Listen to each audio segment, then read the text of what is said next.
அவ்வளோ அழகான ஃப்ரேம்ஸ் வந்து அவங்களுக்காக வச்சுருந்தாங்க. திவ்யா மேம், நான் ஆல்ரெடி உங்ககிட்ட சொன்ன மாதிரி தான், நீங்கள் அவரை தேடி தேடி லவ் பண்ணுறீங்க. அவர் போய் போய் அந்த அந்த அக்கா பிரிட்டிஷ் அக்காவோட போய் லவ் பண்ணுறாரு. ஸோ நீங்கள் படத்தில் நடித்த எக்ஸ்பீரியன்ஸ் பற்றியும் உங்களுக்கு இந்த படம் என்ன கற்றுக் கொடுத்துச்சு அப்படின்றத பற்றியும் எங்ககிட்ட ஒரு சில வார்த்தைகள் ஷேர் பண்ணும் அப்படின்னு ஆசைப்படுறோம்.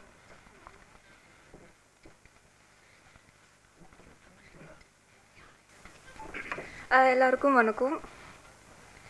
Actually, today I'm very happy to be here because it's my first audio launch function. நான் ஆக்ட் பண்ண மூவிலே என்னோட ஃபர்ஸ்ட் ஆடியோ லான்ச் இதுதான். And Jalakshmi ma'am, thank you so much for selecting me in this movie. And Rajan sir, Saundar sir, thank you for helping me throughout the movie and everything. Thank you so much, guys. And that's it. Thank you.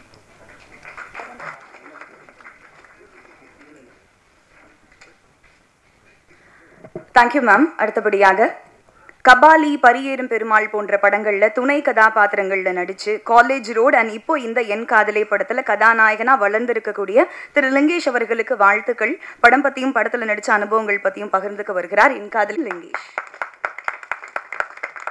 Thank you. நல்லா anchor பண்ணுறீங்க, என்னை விட நல்லா பண்ணுறீங்க anchor. நிகழ்ச்சிக்கு வந்திருக்க எல்லா பத்திரிகையாளருக்கும் ரொம்ப நன்றி. சின்ன படங்களாலும் பெரிய படங்களாலும் எப்போவுமே நீங்கள் வந்திருக்கிறது தான் ஒரு நடிகர்களுக்கும் தொழில்நுட்ப கலைஞர்களும் இயக்குநர்கள் தயாரிப்பாளர்கள் எல்லாருக்குமே அது ஒரு பெரிய சப்போர்ட்டாக இருக்கும். ஸோ அந்த வகையில் நான் வந்த வரைக்கும் எப்போவுமே இந்த அரங்கம் எல்லா படங்களுக்கும் நிறைந்திருக்கும். அது காரணம் நீங்கள் மட்டும்தான். எங்கள் கூடதெல்லாம் வெளியே அனுப்பிட்டு டேய் நான் நிற்பாண்டா உள்ளே அப்படின்னுவாங்களா, அந்த உரிமையோட இந்த அரங்கத்தை நிறைக்கிறது எப்போவுமே பத்திரிகையாளர் தான். அவங்களுக்கு என்னோட மனமார்ந்த நன்றிகள். ஸோ இந்த படத்தை முதல் நன்றி அப்படின்னு நான் ஆரம்பிக்கிறேன்னா நான் வந்துட்டு பாக்கியானந்து தான் ஆரம்பிக்கணும். ஏன்னா அவர் தான் என்ன இந்த ப்ராஜெக்டில் கூட மிரட்டி கொண்டு வந்தார். அதுதான் உண்மை. ஆனால் இல்லைண்ணா புது ப்ரொடக்ஷனாக இருக்குண்ணே, எப்படிண்ணே மேடம் எதாவது ஒர்க் பண்ணியிருக்காங்களா, இதுதான் டு பி ஹானஸ்டாக தான் மேடம் ஒர்க் பண்ணியிருக்காங்களா, இப்போ தானே கொஞ்சம் கொஞ்சமாக ஏதோ அப்படி இப்படின்னு கஷ்டப்பட்டு ஒரு ஹீரோவாக வந்திருக்கேன், ஒரு 3-4 படம் பண்ணிட்டேனே, ஓகேவா லிங்கேஷ் பிரதர். அவர் ஃபஸ்ட்டு எப்போவுமே எப்படி ஆரம்பிப்பார்னா கொஞ்சம் கெஞ்சரா மாதிரி இருக்கும், அப்புறம் கொஞ்சம் அப்படியே ஏறுவார், அதுக்கப்புறம் முடிக்கும்போது மிரட்டுற வருவீங்களா மாட்டிங்களா அப்படி போய்டுவார் அவர் எப்போவுமே. லிங்கேஷ் பிரதர் நம்பி வாங்க பிரதர் நம்ம பண்ணுறோம் அப்படின்னா ஃபஸ்ட்டு இல்லைண்ணே விட்டுலாண்ணே கொஞ்சம் எனக்கு டவுட்டாக இருக்குது அப்படின்னா, அதுக்கு அடுத்து ஃபோன் அடிச்சு லிங்கேஷ் பிரதர் நம்மளாம் சேர்ந்து பண்ணுறோம் அப்படின்னாரு. இல்லைண்ணே எனக்கு கொஞ்சம் தயக்கமாக இருக்குது லிங்கேஷ் பிரதர் மேடம்காக நம்மளாம் சேர்ந்து பண்ணுறோம், அவ்வளோதான் முடிஞ்சிருச்சு. ஆனால் ஏண்ணே நீங்கள் சரி ஓகேண்ணே வரலாண்ணே அப்படின்னு சொல்லிட்டு வந்தாச்சு. அதே தான் இப்போ இந்த நிகழ்ச்சிக்கும் இப்போ வே டு ஷூட்டு ரிஹர்சலு டயட்டு அப்படின்ற ஷூட் போயிட்டே இருக்கிறதுனால அண்ணா இப்போ இந்த டேட் சொல்லும்போது ஆனால் நிகழ்ச்சிக்கு கொஞ்சம் யோசிச்சுட்டே இருக்கேண்ணா எப்படின்னா வர முடியுமா தெரியல. லிங்கேஷ் பிரதர் பார்த்துக்குங்க, அடுத்து எம்எல்ஏ ஆக போகிறேன், அப்புறம் பின்ன பிரச்சனை ஆகிடும், ஒழுங்காக வந்துருங்க அப்படி மிரட்டினார். ரொம்ப அன்பான ஒரு அண்ணன். நான் என்னுடைய வளர்ச்சியை ரொம்ப எதிர்பார்க்குற அண்ணன். அவர் தான் இந்த ப்ராஜெக்டுக்குள்ளே என்னை கொண்டு வந்தார். அதுக்கப்புறம் ரொம்ப முக்கியமாக முத்து பிரதர், டைரக்ஷன் டீமில் முத்து பிரதர், அவர் தான் என்கிட்ட வந்து முத்து பிரதர் எங்கே இருக்கீங்க வாங்க மேலே வாங்க, நீங்கள் மேடையில் இருக்கணும். ஆக்சுவலாக முத்து பிரதர் தான் என்கிட்ட ஃபஸ்ட்டு இந்த படத்தோட கதையை சொன்னார். செம்ம சூப்பராக சொன்னார். ஆக்சுவலாக ரொம்ப அழகாக சொன்னார்.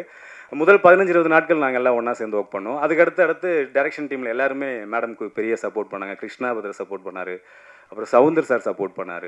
ஸோ எல்லாருமே ஒரு டீமாக மேடம் கூட நின்னது வந்துட்டு மேடம்க்கு ஒரு பெரிய பலமாக இருந்துச்சு.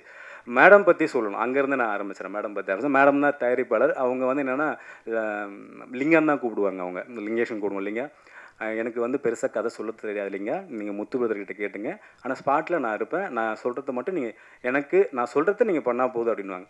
சரிங்க மேடம் ஓகே நான் ரெடி ஆகிடுவேன். ரொமான்ஸ் சீன்லாம் வரும், அதான் ரொம்ப கஷ்டமாக இருந்துச்சு. அவர் ஹீரோக்கான ரொம்ப கஷ்டமானது என்னென்னா 2 விஷயம் இந்த படத்தில் இருந்துச்சு. டான்ஸு ஆடல் வரல அப்படின்னா ஓகே, இல்லை ஸ்டண்ட்டு வரலனோட ஓகே, ரொமான்ஸ் சீன் இருக்கும். நம்மளுக்கு ஏற்கனவே அதெல்லாம் இப்போ தான் நடிச்சுட்டு வர ஹீரோன்னு நடிக்கிறதுனால நமக்கு அதில் பெரிய பழக்கம்லாம் கிடையாது. ஆக்ஷன் பண்ணுறான்னா 6 அடியிலேருந்து 60 அடியிலேருந்து குடிச்சிடலாம், அது பிரச்சனை இல்லை எனக்கு. கிட்டத்தட்ட நானும் லியா இன்னைக்கு நிகழ்ச்சிக்கு வர முடியல. Wonderful actor. ஆக்சுவலி இந்த படத்தில் ஒரு பெரிய சப்போர்ட் பண்ணாங்க. லியா பிரிட்டிஷ் ஆக்ட்ரஸ். அவங்க லியாவுக்கு எனக்கும் ரொம்ப நெருக்கமான காட்சிகள்லாம் இருக்கும்போது சரி அப்போ தான் மூடில் செட் பண்ணிவிட்டு கிட்டத்தட்ட அப்போ தான் நெருங்குவேன். லிங்கான்னுவாங்க, ஓ சொல்லுங்கள் மேடம், அப்படி இல்லைங்க இன்னும் கொஞ்சம் ஏன் அலைஞ்சிக்கிட்டு ஓடுறேன்னுவாங்க. சரிங்க மேடம் வெள்ளை காய்ச்சி கொடுத்தோன்னே ஏன்ப்பா இல்லை மேடம் சத்தியமாக அப்போல்லாம் இல்லை மேடம் நான் ரெடி ஆகிட்டு இருந்தேன் அப்படின்னு நான். சரிங்க மேடம் ஓகே இப்போ அடுத்த டைம் பாருங்கள் எப்படி பண்ணுறேன் அப்படின்னு. அடுத்து ரெடி ஆகிட்டு ஆல்மோஸ்ட் லியா ரெடி ஆகிடும், நானும் ரெடி ஆகிட்டு அப்படியே இருக்கும்போது பார்த்தா டோனி உள்ளே வருவார். பிரதர் அப்படின்னுவார். பிரதர் என்ன பிரதர் இப்போ தானே பிரதர் ரெடி ஆனேன் அப்படின்னுவேன். அதுக்கப்புறம் ஆல்மோஸ்ட் அவங்க என்ன பண்ணுவாங்கன்னா நீங்கள் ஓரம் வாங்க அப்படின்னு சொல்லிட்டு நடிச்சு காட்டுருவாங்க டக்குன்னு. இப்படி தான் பண்ணணும்னு நடிச்சே காட்டிடுவாங்க. நம்மளுக்கு அது ரொம்ப ஈஸியாக இருக்கும். இவ்வளோ தானே மேடம் வேணும், இதை நான் சூப்பராக பண்ணுவேன் மேடம் அப்படின்னு சொல்லிட்டு உடனே பண்ணுருவோம். ஸோ என்னென்னா எனக்கு ஏற்கனவே வந்து தமயந்தி மேடம் கூட ஒர்க் பண்ணதுனால, காயல்னு ஒரு படம் ஹீரோ ஒர்க் பண்ணதுனால எனக்கு ஒரு பெண் இயக்குனர் கூட ஒர்க் பண்ணுறதுல கொஞ்சம் அவங்க எனக்கு நிறைய கற்றுக் கொடுத்துட்டாங்க. ஆண் இயக்குனர் கூட ஒர்க் பண்ணிடலாம், முறைச்சி கூட நின்றுடலாம். ஏன்னா எதிரி ஆயுதம் எடுத்தால் நம்மளும் ஆயுதம் எடுக்கலான்ற ஒரு பெரிய ப்ளஸ் இருக்குதுனால, ஆனால் என்னென்ன போவேன்னு சொல்லிட்டு நம்ம சண்டை போடலாம். ஆனால் இவங்க வந்து அறிவு எடுக்கும்போது நம்ம ஒன்றுமே அன்பு எடுத்துருவாங்க. ரெண்டாவது அதில் நம்ம ஒன்றுமே பண்ண முடியாது. இல்லைங்க எனக்காகப்பான்ருவாங்க. சரிங்க மேடம் பண்ணுறேன் மேடம் அப்படின்னு சொல்லிட்டு அந்த இடத்துக்கு நம்ம நகர்ந்துடும். ஸோ முழுக்க முழுக்க இந்த படத்தில் என்ன அவங்க வந்து ரொம்ப அன்பாக தான் வேலை வாங்கினாங்க. அன்பால் ஏதாச்சும் நான் பண்ணலாம், என்னை எந்த இடத்துலையும் இது பண்ண மாட்டாங்க. எனக்காக இல்லைங்க ஒரு டைம் பண்ணுறேன் அப்படின்வாங்க. சரிங்க மேடம் ஓகே மேடம் அப்படின்னு சொல்லிட்டு பண்ணுமோ அந்த ரொமான்ஸ் சீனில் ஒன் முறையே போகாது. மற்ற ஓடி வரது எகிரி குதிக்கிறது இதில் மட்டும் ஒரு 10 டேக் வாங்கிட்டே இருப்பாங்க அவங்க மாட்டுக்கும். ஸோ ரொம்ப இன்ட்ரெஸ்டிங்கான ரெண்டாவது வந்து ரொம்ப பவர்ஃபுல்லான ஒரு லேடி. அதாவது ஃப்ரம் த ஃபர்ஸ்ட் டே நீங்கள் எனக்காக பண்ணுறீங்களேங்க, எத்தனை இடையூறுகள் வந்தாலும் சரி, எத்தனை பிரச்சனைகள் வந்தாலும் ஏதாச்சும் எனக்கு ஒரு ஃபோன் பண்ணுங்கள், நான் அவங்ககிட்ட பேசுவேன், நீங்கள் வந்து எனக்காக பண்ணணும். இந்த நாள் வரைக்கும் அவங்க கடைசியாக வந்துட்டு எனக்கு ஃபோன் பண்ணிங்க, எனக்காக வாங்க, நம்ம ஒரு படம் பண்ணியிருக்கோம், நம்மலாம் சேர்ந்து பண்ணியிருக்கோம், இந்த டேட் ஃபிக்ஸ் பண்ணியாச்சு, எப்படியாவது அட்ஜஸ்ட் பண்ணிவிட்டு நீங்கள் வந்துடுங்க. சரிங்க மேடம் ஆல்மோஸ்ட் எனக்கு ஷூட் இல்லை அந்த டேட்டில், நான் கேட்டுவிட்டேன், நான் கண்டிப்பாக நான் வரேன் அப்படின்னு சொல்லிட்டு அந்த அன்பு இப்போ வரைக்கும் வந்தவொடனே மகனே அப்படின்னாங்க.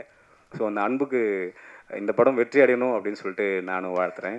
அண்டு படத்தோட கேமராமேன் பற்றி நிறைய சொல்லணும். டோனி நானும் எனக்கும் பயங்கரமான ஒரு ரேப் இருந்துச்சு. நான் ஒரு 20 அடியில் பறந்தேன்னா டோனி 30 அடியில் பறந்துட்டு இருப்பேன். பிரதர் நான் இங்கே இருக்கேன் அப்படி மேலே பாருங்க அப்படின்வாரு. சூப்பரான ஒரு கேமராமேன். ஆக்சுவலாக கௌதமன் நான் சொன்ன மாதிரி ஒரு எக்ஸலண்ட்டான ஒரு கேமராமேன். பயங்கர ஹார்ட் ஒர்க்கு. ஸ்டண்ட்லாம் கொடுத்துட்டா அவர் தனியாக உருண்டுக்கிட்டு இருப்பார் கேமரா வச்சுட்டு. பிரதர் இப்படி பண்ணலாம் அப்படி பண்ணலான்னுவார். ஸோ அவர் கூட ஒர்க் பண்ணதில் ஒரு மிகப்பெரிய சந்தோஷம் எனக்கு. அப்புறம் சந்துரு அண்ணா லிரிக் ரைட்ரு. சந்துரு அண்ணாக்கு எனக்கு வந்து முதல் பழக்கம் எப்படின்னா, டானாக்காரனில் பழக்கம்னா நேரடியாக நாங்கள் 2 பேர் பார்த்துல. டானாக்காரனில் அண்ணன் வந்து லிரிக் எழுதி அனுப்புகிறாரு. அப்போ நான் என்ன பண்ணுறேன், அந்த டோனை கேட்டு நான் ஒரு லிரிக் எழுதிக்கிட்டு இருக்கேன். நான் எழுதி பாவல் கிட்ட கொடுத்துட்டேன். தலை இது எப்படி இருக்குது தலை பாருங்க டான் அப்படின்னு சொல்கிறேன். டான் இது லிரிக் பயங்கரமாக இருக்கு டான், நம்ம தமிழ்நாட்டை சொல்லுவோம் சொல்லிட்டு எனக்கு தெரியாது. அவர் போய் தமிழ்நாட்டை சொல்லிட்டாரு. தமிழ்நாடே தம்பி வாடா அப்படின்னு சொல்லிட்டு என்னை கூப்பிட்டு இன்னோவில் உட்கார வச்சார். என்னடா கூப்பிட்டு போய் அடிக்க போகிறாரு அப்படின்னு நினச்சேன். ஆனால் இல்லைண்ணே உள்ள சீன் இருக்குண்ணே. வாடா நானே போகிறேன் உனக்கு நான் வாடா அப்படின்னு கூப்பிட்டு போயிட்டார். சரின்னு போனால் ஏடா தம்பி ஏதோ பாட்டு எழுதி வச்சிருக்காங்க காட்டு அப்படின்னாரு. ஏதோ நான் சும்மா அது அப்படி எழுதுறேன். உடனே சந்திரன் ஃபோன் பண்ணி கொடுத்துட்டாரு. யாருண்ணே இவர் தான் லிரிக் ரைட்டர். ஐயோ இதுடா வம்பா. ஆனால் நான் சும்மா விளையாட்டாக எழுதுனேன். தோட இது நல்லா இருக்குது, நான் ஒரு 2-3 வரிகள் எழுதியிருக்கேன், அதையும் நீங்கள் பாருங்கன்னு சொல்லிட்டு அண்ணன் ஒன்று அனுப்பியிருந்தார். ஆனால் எந்த விட இது ரொம்ப நல்லா இருக்குன்னு அப்படியே அதோட அமைதியாக ஒதுங்கிட்டேன். அப்புறம் பார்த்தா ஏன் படத்துக்கு அவர் பாட்டு எழுதுறாருன்னு அது ஒரு சூப்பரான விஷயம். ரொம்ப நன்றிண்ணா, எல்லாம் செம சூப்பரான பாடல்கள் இதில். அப்புறம் இன்றைக்கி சிறப்பு இருந்தால் கில்ட்டில் இருந்து அண்ணன்கள் வந்திருக்காங்க. ரொம்ப நன்றிண்ணா நிகழ்ச்சிக்கு வந்ததுக்கு. அடுத்து எங்கள் அண்ணன்களை பற்றி நான் ஆரம்பிக்கணும். தமிழண்ணா உண்மையாக சொல்ல போனால் இந்த நிகழ்ச்சிக்கு எங்கள் அண்ணன்லாம் வருவாங்கன்னு எனக்கு தெரியாது. என் பாக்கிய அண்ணன் வந்துட்டு வருவாங்க அப்படின்னாரு. உண்மையாலுமே அவங்க வருவாங்கன்னா என் மேலே இவ்வளோ பாசமாக இருக்காங்கன்னும் போது எனக்கு ரொம்ப அதை எப்படி வெளியே காட்டுறதுன்னு எனக்கு தெரியல. அவ்வளோ ஒரு சந்தோஷமான விஷயம். தமிழனா வந்து பழக்கத்துக்கு முன்னாடி நான் டானாக்காரனில் லாஸ்ட் மினிட் தான் நான் கம்மிட் ஆனேன். ராமு ஐயா தான் வந்துட்டு எனக்கு ஒரு 4 பக்கம் தலைவரை 4 பக்கம் டைலாகு 2 நாள் தான் 1.5 நாள் தான் போட்டிருக்கு, அடிச்சிருவீங்களா அப்படின்னாரு. தூரத்தில் தமிழனா வந்து டேய் ஐயா அவர் அடிச்சிருவார், தம்பி அடிச்சு விளையாடு அப்படின்னாரு. முடிச்சிடலாண்ணா ஓகேண்ணா. அந்த கான்ஃபிடன்ட் இருக்குல்ல அவருக்கு எங்கேருந்து என் மேலே வந்துச்சுன்னு தெரில. அவன் அடிச்சிருவான், தம்பி அடிச்சிருவான், ஒரு பிரச்சனை இல்லை அப்படின்னாரு அண்ணன். அந்த மதுரை அந்த ஸ்லாங்கோட ஒரு அழகாக சொல்லுவார். அது வந்துட்டு ஒரு நடிகன் ஒரு இயக்குனர்கிட்ட இருந்து ஒன்று கிடைக்கல, ஒரு பாசிட்டிவான ஒரு வைப் கிடைக்கல. அவன் பண்ணிடுவான்ற ஒரு நம்பிக்கை நான் சம்பாதிச்சிருன்னு நினைக்கும் போது எனக்கு பயங்கரமாக ஆயிடுச்சு. டானாக்காரனில் முதல் நாளே அப்படி நின்றுட்டேன். ரைட்டு நம்ம ஜாலியாக என்ஜாய் பண்ணி இந்த படத்தை பண்ணலாம். அந்தளவுக்கு முதல் நாளே எனக்கு ஒரு மிகப்பெரிய அன்பை கொடுத்துட்டு, அப்புறம் ரஞ்சிதனாக்கு அடுத்து ரொம்ப நெருக்கமான ஒரு அண்ணனா தமிழன் அம்மாட்ட ரொம்ப கட்டி பிடிச்சாலே அதில் ஒரு இணக்கம் இருக்கும் தமிழண்ணா கிட்ட. நான் மட்டும் இல்லை, எல்லா தம்பிகளையும் சரி. டானாக்காரன் முடிச்சதுக்கப்புறம் தமிழனான்னு சொல்லிட்டு உயிர் விட ஆரம்பிச்சிருவோம். அந்தளவுக்கு ரொம்ப அன்பாக பழகக்கூடிய ஒரு எங்கள் அண்ணன் தமிழண்ணன். கௌதம் தோழர் ஒவ்வொரு படங்கள் பார்த்தா எனக்கு ரொம்ப மனசுக்கு பிடிச்சிருச்சுன்னா நான் என்ன பண்ணுவேன்னா, நான் செல்ஃபாக ரிவ்யூ போட்டுருவேன். அது எல்லா படத்துக்குள்ள சில படங்களுக்கு அது மாதிரி எனக்கு ராட்சசி பார்த்துட்டு நான் செல்ஃபாக ரிவ்யூ போட்டு எஸ்ஆர் பிரபு சார் அதை ரீட்வீட் பண்ணியிருந்தார். அப்போ தான் நான் அவர்கிட்ட பேசினேன். ரொம்ப நன்றி தோழர், எக்ஸலண்ட்டான மூவி. நான் கவர்மெண்ட் ஸ்கூலில் படித்த பையன், எனக்கு அதோட வழிகளில் என்னால் கொஞ்சம் புரிஞ்சிக்க முடியுது. ரொம்ப சூப்பராக இருந்துச்சு தோழர்னு. அதுக்கப்புறம் நாங்கள் கழுவத்தி முருகனும் பார்த்துட்டு தோழரை பாராட்டினேன். ஸோ அவரும் இந்த நிகழ்ச்சிக்கு வந்தது எனக்கு ரொம்ப ரொம்ப சந்தோஷம். அண்ணன் சேவியர் அண்ணனுக்கு என்ன பெருசாக தெரியாது, ஆனால் எனக்கு அவர் ரொம்ப நல்லாவே தெரியும். அண்ணன் டிவி யூடியூப்பில் உட்காந்தாலும் நான் பார்த்துருவேன். அடி பொழந்துருவார், ஆப்போசிட்டில் எதாக இருந்தாலும் நம்ம உட்காரான் அவனு அப்படின்வார் அண்ணன். அவருடைய கொள்கையும் அவருடைய பேச்சுகளும் வந்துட்டு ஆனால் ரொம்ப தேவைண்ணே. அது இந்த காலகட்டத்தில் ரொம்ப தேவை. நான் வேறு கவர்மெண்ட் ஸ்கூல் பையன் சொல்லியிருக்கேன், மும்மொழி கொள்கைலாம் போயிட்டுருக்கு. தயவுசெய்து விட்டுறாதீங்க, விட்டு கொடுத்துறாதீங்க. முடியாதுண்ணே எங்களால். நாங்கள் 2 மொழிக்கே ரொம்ப கஷ்டப்பட்டோம். தமிழ் படிச்சுட்டு இங்கிலீஷ் படிக்க கொடூரமாக கஷ்டப்பட்டோம். அதில் 3வது மொழிலாம் நாங்கள் அதனை விட்டுறாதீங்கண்ணே. அடுத்து பாடல் பாடினவங்க வந்திருக்காங்க. அப்புறம் செந்தமிழ் எனக்கு ரொம்ப பிடிச்ச வில்லன் அண்ணன். ஆனால் நம்ம 2 பேர் சேர்ந்து ஒன்றா ஒர்க் பண்ணுறோம் ஒரு படம் கண்டிப்பாக.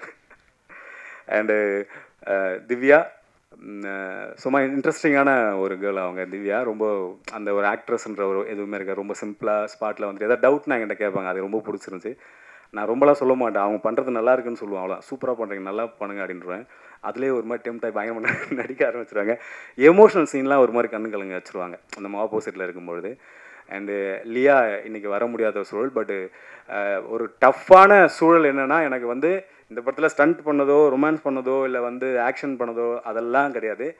லியாவுக்கு நான் ட்ரான்ஸ்லேட் பண்ணணும், இங்கிலீஷில் ட்ரான்ஸ்லேட் பண்ணணும். அதுதான் ரொம்ப டஃப்பாக இருந்துச்சு. அதை லியா புரிஞ்சுப்பாங்க. ஓகே சரி ஓகே ரைட். எனக்கு தெரிஞ்ச இங்கிலீஷில் நான் சொல்லுவேன், அவங்க யூகே இங்கிலீஷில் அதை புரிஞ்சுப்பாங்க. புரிஞ்சுக்கிட்டு அதை நடிக்கும்பொழுது நம்ம அவுட்புட் பார்க்கும்போது அவ்வளோ அழகாக நடிச்சிருப்பாங்க. ஸோ சின்ன வேர்ட் கொடுத்தா போதும், லியா வந்து அதை புரிஞ்சு பயங்கரமாக நடிச்சிருவாங்க. ஸோ லியா இன்றைக்கி இல்லை. ஸோ பட் தேங்க்ஸ், லியாவுக்கு ஒரு மிகப்பெரிய தேங்க்ஸ். அண்டு கடைசியாக என் டார்லிங் தம்பி மச்சி டார்லிங் என்ன வேணாலும் சொல்லி கூப்பிடுவோம் திடீர்னு தோணும்போது, ஒரு எக்ஸலண்ட்டான மியூசிக் ரைட்டர். ஒரு பயங்கர இன்ட்ரெஸ்டிங்கான சவுண்ட்ஸ்லாம் இருக்கும் அவங்ககிட்ட. நாங்கள் ஏற்கனவே ஒரு ப்ராஜெக்ட் ஒர்க் பண்ணுறதா இருந்தோம், பட் பண்ண முடியாமல் போச்சு. இப்போ ஒரு ப்ராஜெக்ட் ஒரு பிளான் பண்ணோம், அதுவும் கொஞ்சம் ஸ்கிப் ஆச்சு. பட் இந்த ப்ராஜெக்ட் நாங்கள் பண்ணிட்டோம். இருந்தாலும் இன்னொன்று பண்ணணுன்ற ஒரு ஆர்வம் ஒன்று இருந்துக்கிட்டே இருக்குது. சாண்டியோட சவுண்ட்ஸ் வந்துட்டு ரொம்ப ரொம்ப யூனிக்காக ரொம்ப இன்ட்ரெஸ்டிங்காக இருக்கும். இந்த படத்தில் வந்துட்டு ஃபஸ்ட்டு நான் கமிட் ஆகிறதுக்கு மிக முக்கியமான காரணம் சாண்டியோ. அந்த சாங் எனக்கு போட்டு காட்டினார் முத்துத்தோட. இந்த மாதிரி செம சூப்பராக சாண்டி போட்டேன். சாண்டி இருக்காண்ணா, அப்போ ஓகேண்ணே சாண்டி நீங்கள் மேடமு அப்போ பாக்கியண்ணா ஓகேண்ணே நம்ம பண்ணிடலாம் இந்த ப்ராஜெக்ட் அப்படின்னு இது செலக்ட் பண்ணதுக்கான ரொம்ப முக்கியமான காரணம் சாண்டியும். ஸோ இன்றைக்கி கதாநாயகனே சாண்டி தான். இந்த படம் முதல் படம்லாம் இல்லை, எனக்கு தெரிஞ்சு பயங்கரமான எக்ஸ்பீரியன்ஸான இது படமாக முதல்ல வருது. பட் சாண்டி ஒரு மிகப்பெரிய இடத்த அடைவான்னு எனக்கு ஒரு மிகப்பெரிய நம்பிக்கை ரொம்ப ஸ்ட்ராங்காக இருக்குது. லவ் யூ மச்சி, செமையாக கலக்கிட்டு விடாத. நிகழ்ச்சிக்கு வந்த எல்லாருக்கும் ரொம்ப நன்றி. அப்புறம் சிறப்பு விருந்தினர்கள் எல்லாருக்கும் ரொம்ப நன்றி. ராமு ஐயா என்ன ஒரு வெப்சீரிஸில் கூப்பிடல, அதுக்கு ஒரு கொஞ்சம் கோவமாக ஆக்சுவலாக கூப்பிட்டாரு. அப்போ டேட் எது பிரச்சனை, லுக்கு பிரச்சனையாக இருந்துச்சு, முடிவெட்ட சொன்னார் இல்லைங்கய்யா அப்படின்ட்டு. பட் அடுத்து நம்ம போன நிகழ்ச்சிக்கு வந்ததுக்கு ரொம்ப ரொம்ப நன்றி ஐயா. அப்புறம் ஸ்டண்ட் மாஸ்டர், மியூசிக் டைரக்டர், அப்புறம் வேறு யாரை சொல்லணும், எல்லாரை பற்றி சொல்கிறேன். நான் கூட நடித்த நடிகர்கள் எல்லாருக்கும் ரொம்ப ரொம்ப நன்றி. அண்ட் ரொம்ப முக்கியமாக வந்து காரைக்கால் மக்கள். இந்த படத்தை நாங்கள் ஷூட் பண்ணும்போது காரைக்காலில் இருந்த அந்த மீனவக்குடி மக்கள் வந்துட்டு அவ்வளோ சப்போர்ட் பண்ணாங்க. எங்களுக்கு ஏதாவது வந்து ப்ரொடக்ஷனில் சாப்பாடு வர லேட் ஆச்சுன்னா அவங்க வீட்டில் கூப்பிட்டு சாப்பாடு போட்டுருவாங்க. ப்ரொடக்ஷனில் இருந்த எல்லாருமே என்ன பண்ணுவாங்கன்னா, ஒரு 4 மணிக்கு மீன் வாங்கி கொடுத்துட்டு 5 மணிக்கு அங்கேயே செஞ்சு சாப்பிட்டு 6 மணிக்கு ஹோட்டலுக்கு கொண்டு போயிடுவாங்க.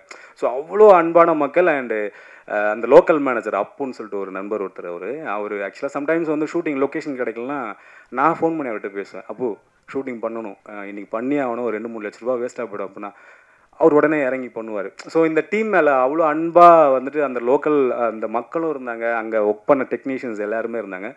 அதோட அவுட்புட் தான் ஆல்மோஸ்ட் நாங்கள் நினச்ச பட்ஜெட்டில் முடிச்சிட்டோம்னு நினைக்கிறேன் மேடம். படத்தை முடிச்சிட்டோம். ஆமாம் முடிச்சு இந்த படம் வெளியீடு காத்திட்ருக்கு.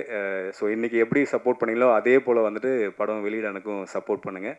கண்டிப்பாக படம் எல்லாருக்கும் பிடிக்கும். வந்த எல்லாருக்கும் ரொம்ப ரொம்ப நன்றி. Thank you so much. அனைவருக்கும் வணக்கம். ஸ்கை ஒண்டர்ஸ் என்டர்டைன்மெண்ட் நிறுவனத்தினுடைய தயாரிப்பாளர் இயக்குனர் திருமதி ஜெயலட்சுமி மேடம் அவர்களுக்கு முதலாவதாக வணக்கம் சொல்லி அவங்களை வரவேற்று, அவர்களுக்கு தயாரிப்பு மேற்பார்வையாளராக இருந்த திரு ராஜன் பிரதர் அவர்களை வரவேற்று, பத்திரிகை ஆசிரியர்கள், இந்த படத்தினுடைய வெற்றிக்கு பெரும்பாடுபட்ட, நிலத்திலும் நீரிலும் உழைத்த, பெரும்பான்மையான காட்சிகள் கடலில் இருக்கும், நீரில் இருக்கும், அப்படி உழைத்த டெக்னீஷியன்ஸ் அத்தனை பேரையும் வருக வருக என்று வரவேற்கிறேன். அவருடைய உழைப்பு இங்கே வந்து அளப்பரியது, அதை அளவிட்டு சொல்ல முடியாது, அவ்வளோ பெரிய உழைப்பு அவங்க செலுத்தியிருக்கிறாங்க. அவங்களை வருக வருக என்று வரவேற்கிறேன்.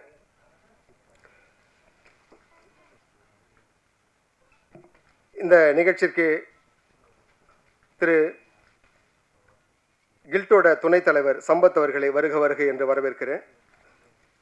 கில்ட்டோட செயலாளர் திரு துரைசாமி அவர்களையும் அருமை நண்பர் சகோதரர் ஓம்காளி ஜெய்காளி படத்தினுடைய இயக்குனர் ராமு செல்லப்பா அவர்களையும் வருக வருக என்று வரவேற்கிறேன். இயக்குனர் கௌதம் ராஜ் அவர்களையும் வருக வருக என்று வரவேற்க. ராட்சசி படத்தினுடைய இயக்குனர் மொபைல் வச்சிருந்தாங்க, தொந்தரவு தான், பின்னாடி அடிச்சுக்கிட்டே இருக்கு. எழுத்தாளர் அருமை நண்பர் பாக்கியம் சங்கர் அவர்களையும் வருக வருக என்று வரவேற்கிறேன். எழுத்தாளர் சமூக செயற்பாட்டாளர் அருமை அண்ணன் சூர்யா சேவியார் அவர்களையும் வருக வருக என்று வரவேற்கிறேன். தமிழ் திரையுலகில் என்னுடைய தலை நிமிர்வு எனக்கு ஒரு முகவரி கொடுத்த அருமை சகோதரர், பாசத்திற்குரிய நண்பர், உடன்பிறவா நண்பர் தமிழ் அவர்களை வருக வருக என்று, இயக்குனர் நடிகர் தமிழ் அவர்களை வருக வருக என்று வரவேற்கிறேன்.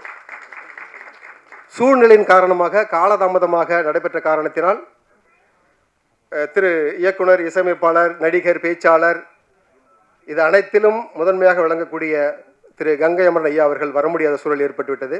அவர்களையும் வருக வருக என்று வரவேற்கிறேன்.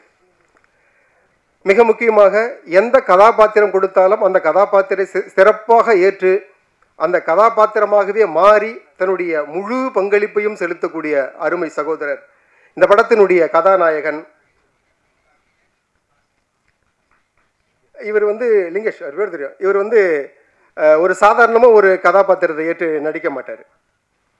அவர் நடிக்கணும்னா அந்த கதாபாத்திரத்தில் ஏதாவது இருக்கணும், புதுசாக ஏதாச்சும் இருக்கணும். அப்படி இருந்தால் தான் அந்த பாத்திரத்தை அவர் ஏற்று நடிப்பார். அப்படிப்பட்ட ஒரு கேரக்டர் அவர். இந்த படத்தில் அவர் ஒப்புக்கொள்ளும் போதே இதில் நல்ல விஷயம் இருக்குது, நல்ல படம் அருமையாக வந்திருக்கு, நல்ல டெக்னீஷியன்ஸ் இருக்காங்க, நல்ல பாடல்கள், இப்படி எல்லாமும் செட்டு அமைஞ்சதுனால அவர் இந்த படத்தில் ஒத்துக்கிட்டு நடிச்சிருக்காரு, அருமையாக நடிச்சிருக்கிறாரு. இப்போ நீங்கள் பார்த்துருப்பீங்க. அருமை சகோதரரை கதாநாயகி திவ்யா இவர்களையும் வருக வருக என்று வரவேற்கிறேன். ஒரு செய்தியை மட்டும் நான் பகிர்ந்து நினைக்கிறேன். சாண்டி பற்றி கடைசியாக சொல்லலான்னு தான் நினச்சேன். சாண்டி பாசமிகு தம்பி, திறமையான ஒரு ஆள்.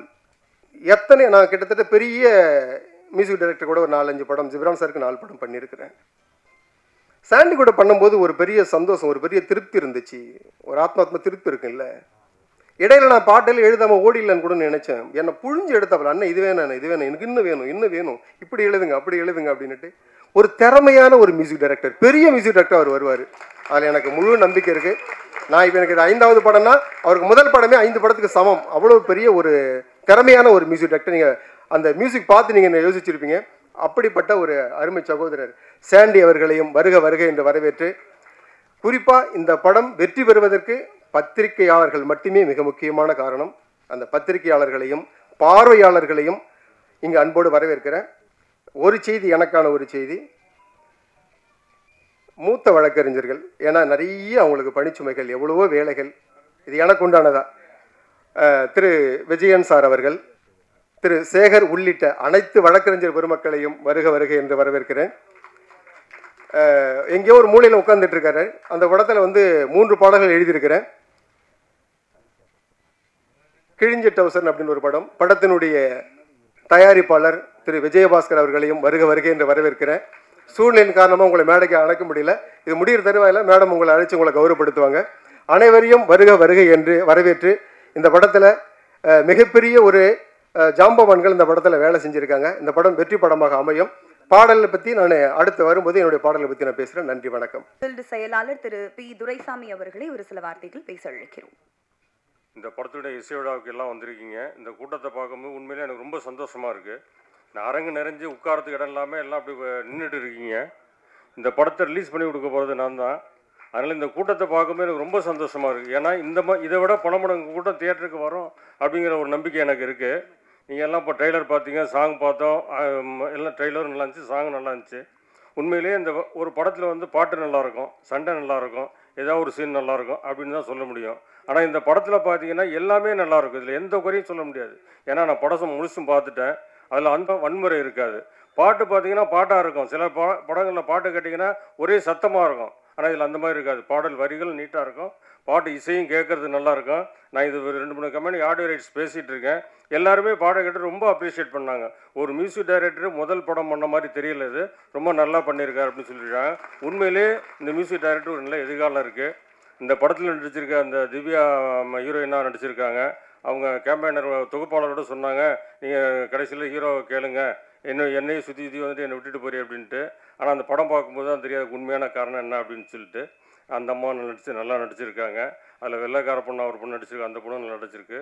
இல்லை தம்பி லிங்கேஷ் வந்து அந்த கேரக்டர் வந்து படத்தில் ரொம்ப சூப்பராக பண்ணியிருப்பார். ட்ரெய்லரில் கொஞ்சம் தான் பார்த்தீங்க, படம் பார்த்தீங்கன்னா அவ்வளோ நல்லா பண்ணியிருப்பார். எனக்கு உண்மையிலே ஆச்சரியமாக இருந்துச்சு, இந்த அளவுக்கு பண்ணியிருக்காரு அப்படின்னு. ஆனால் அவர் எனக்கு ரொம்ப நாள் நண்பராக இருந்திருக்காருங்கிறது எனக்கே தெரியலை. படம் நல்லா பண்ணியிருக்காங்க. எல்லா புகழும் இறைவனுக்குன்னு சொல்கிற மாதிரி இந்த பாராட்டுதல் எல்லாத்துக்கும் ஒட்டுமொத்தமாக முக்கியமானவங்க யார் அப்படின்னா மேடம் ஜெயலட்சுமி மேடம் தான். ஏன்னா அவங்க தான் இந்த படத்தை தயாரித்து இயக்கி எல்லாரும் இந்த ஒரு படம் எப்படி கொடுக்கணுமோ அது தகுந்தாமல் படத்தை கொடுத்துருக்காங்க. உண்மையிலேயே நம்ம அவங்கள மனசார நான் பாராட்டுறேன். நிச்சயமாக இந்த படம் அவங்களுக்கு ஒரு வெற்றி படமாக அமையும். ஏன்னா அவங்க இந்த படத்தை வந்து ரொம்ப சிரத்தை எடுத்து எந்த இடத்துலையுமே ஒரு தொய்வு இல்லாமல் படம் பார்த்தீங்கன்னா 2 மணி நேரம் படம் பார்த்தீங்கன்னா அவ்வளோ அருமையாக இருக்கும். அந்த மாதிரி பண்ணியிருக்காங்க. மேடத்துக்கு என்னுடைய பாராட்டுத்துக்கெல்லாம் அதை முன்கூட்டியே அவங்களுக்கு நிச்சயமாக ஒரு வெற்றி விழாவில் இதோட அதிகமான கூட்டத்தில் அவங்க உட்கார போகிறாங்க அப்படிங்கிறது எனக்கு ஒரு நம்பிக்கை இருக்குது. படம் வெற்றி அடையணும். எல்லாம் உங்களுடைய ஆசீர்வாதம், உங்களுடைய ஒத்துழைப்பு எல்லாம் வேணும். தியேட்டரில் எல்லாம் போய் பாருங்கள். ஊடக நண்பர்கள், பத்திரிகை நண்பர்கள் எல்லாருமே இந்த மாதிரி படங்களுக்கு நல்லா சப்போர்ட் பண்ணுங்கள். இந்த படத்தில் எந்த குறையும் இல்லை. நிச்சயமாக இந்த படம் வெற்றி படமாக அமையும் அப்படின்னு சொல்லி வாழ்த்து கூறி வாய்ப்புக்கு நன்றி கூறி விடைபெறுகிறேன். நன்றி, வணக்கம். இங்கு வருகை தந்திருக்கும் அனைத்து நல்லுள்ளங்களுக்கும் மனமார்ந்த நன்றி. இந்த மேடையில் அமர்ந்திருக்கும் ஜாம்பவான்கள் தமிழ் சாரு, எல்லா கழுவேத்தி முருகன் டைரக்டர் எஸ்ஓ, ஜெயலட்சுமி மேடம், நம்ம லிங்கேஷ் சார், டோட்டலாக நம்ம என்டையர் டீம் எல்லாருக்குமே மனமார்ந்த நன்றிகளும் வாழ்த்துக்களும். சார் ப்ரெஸ் அண்ட் மீடியாஸ்லாம் வந்திருக்கீங்க, ஸோ உங்களுக்கும் மனமார்ந்த நன்றிகள். ஸோ நல்லுள்ளங்கள்லாம் வந்திருக்கீங்க வாழ்த்த. ஸோ இந்த படம் என் காதலே, ஸோ மிக அருமையான படம் மேடம். அயன் மேன் கேள்விப்பட்டிருக்கோம், ஆனால் அயன் கேர்ள் கேள்விப்பட்டிருக்கீங்களா? எங்கள் ஜெயலட்சுமி மேடம் தான் மேடம். சத்தியமாக சொல்கிறேன், அவங்க எவ்வளோ நெருக்கடியிலும் பொருளாதார பிரச்சனையிலையும் இந்த படத்தை விடாமல் அந்த கதையை வந்து சூப்பராக எக்ஸிக்யூட் பண்ணி அழகாக எடுத்தாங்க. அவங்க எவ்வளோ செலவு பண்ணாங்க, எவ்வளோ ஹார்ட் ஒர்க் பண்ணாங்கன்ட்டு நாங்கள் பார்த்தோம். இதுக்கு பக்கபலமாக இருந்த முத்து சார், நம்ம கிருஷ்ணா சார், சவுந்தர் சார்லாம் ரொம்ப சப்போர்ட் பண்ணியிருக்காரு. அவங்களாம் தேங்க் பண்ணோம். ராஜன் சார் இதை வந்து அழகாக இருந்து எக்ஸிக்யூட் பண்ணி சூப்பராக ராஜன் சார் எடுத்துகிட்டு போனார். ஸோ இந்த டீம் என்டையர் டீம் வந்து சூப்பராக பண்ணியிருக்காங்க.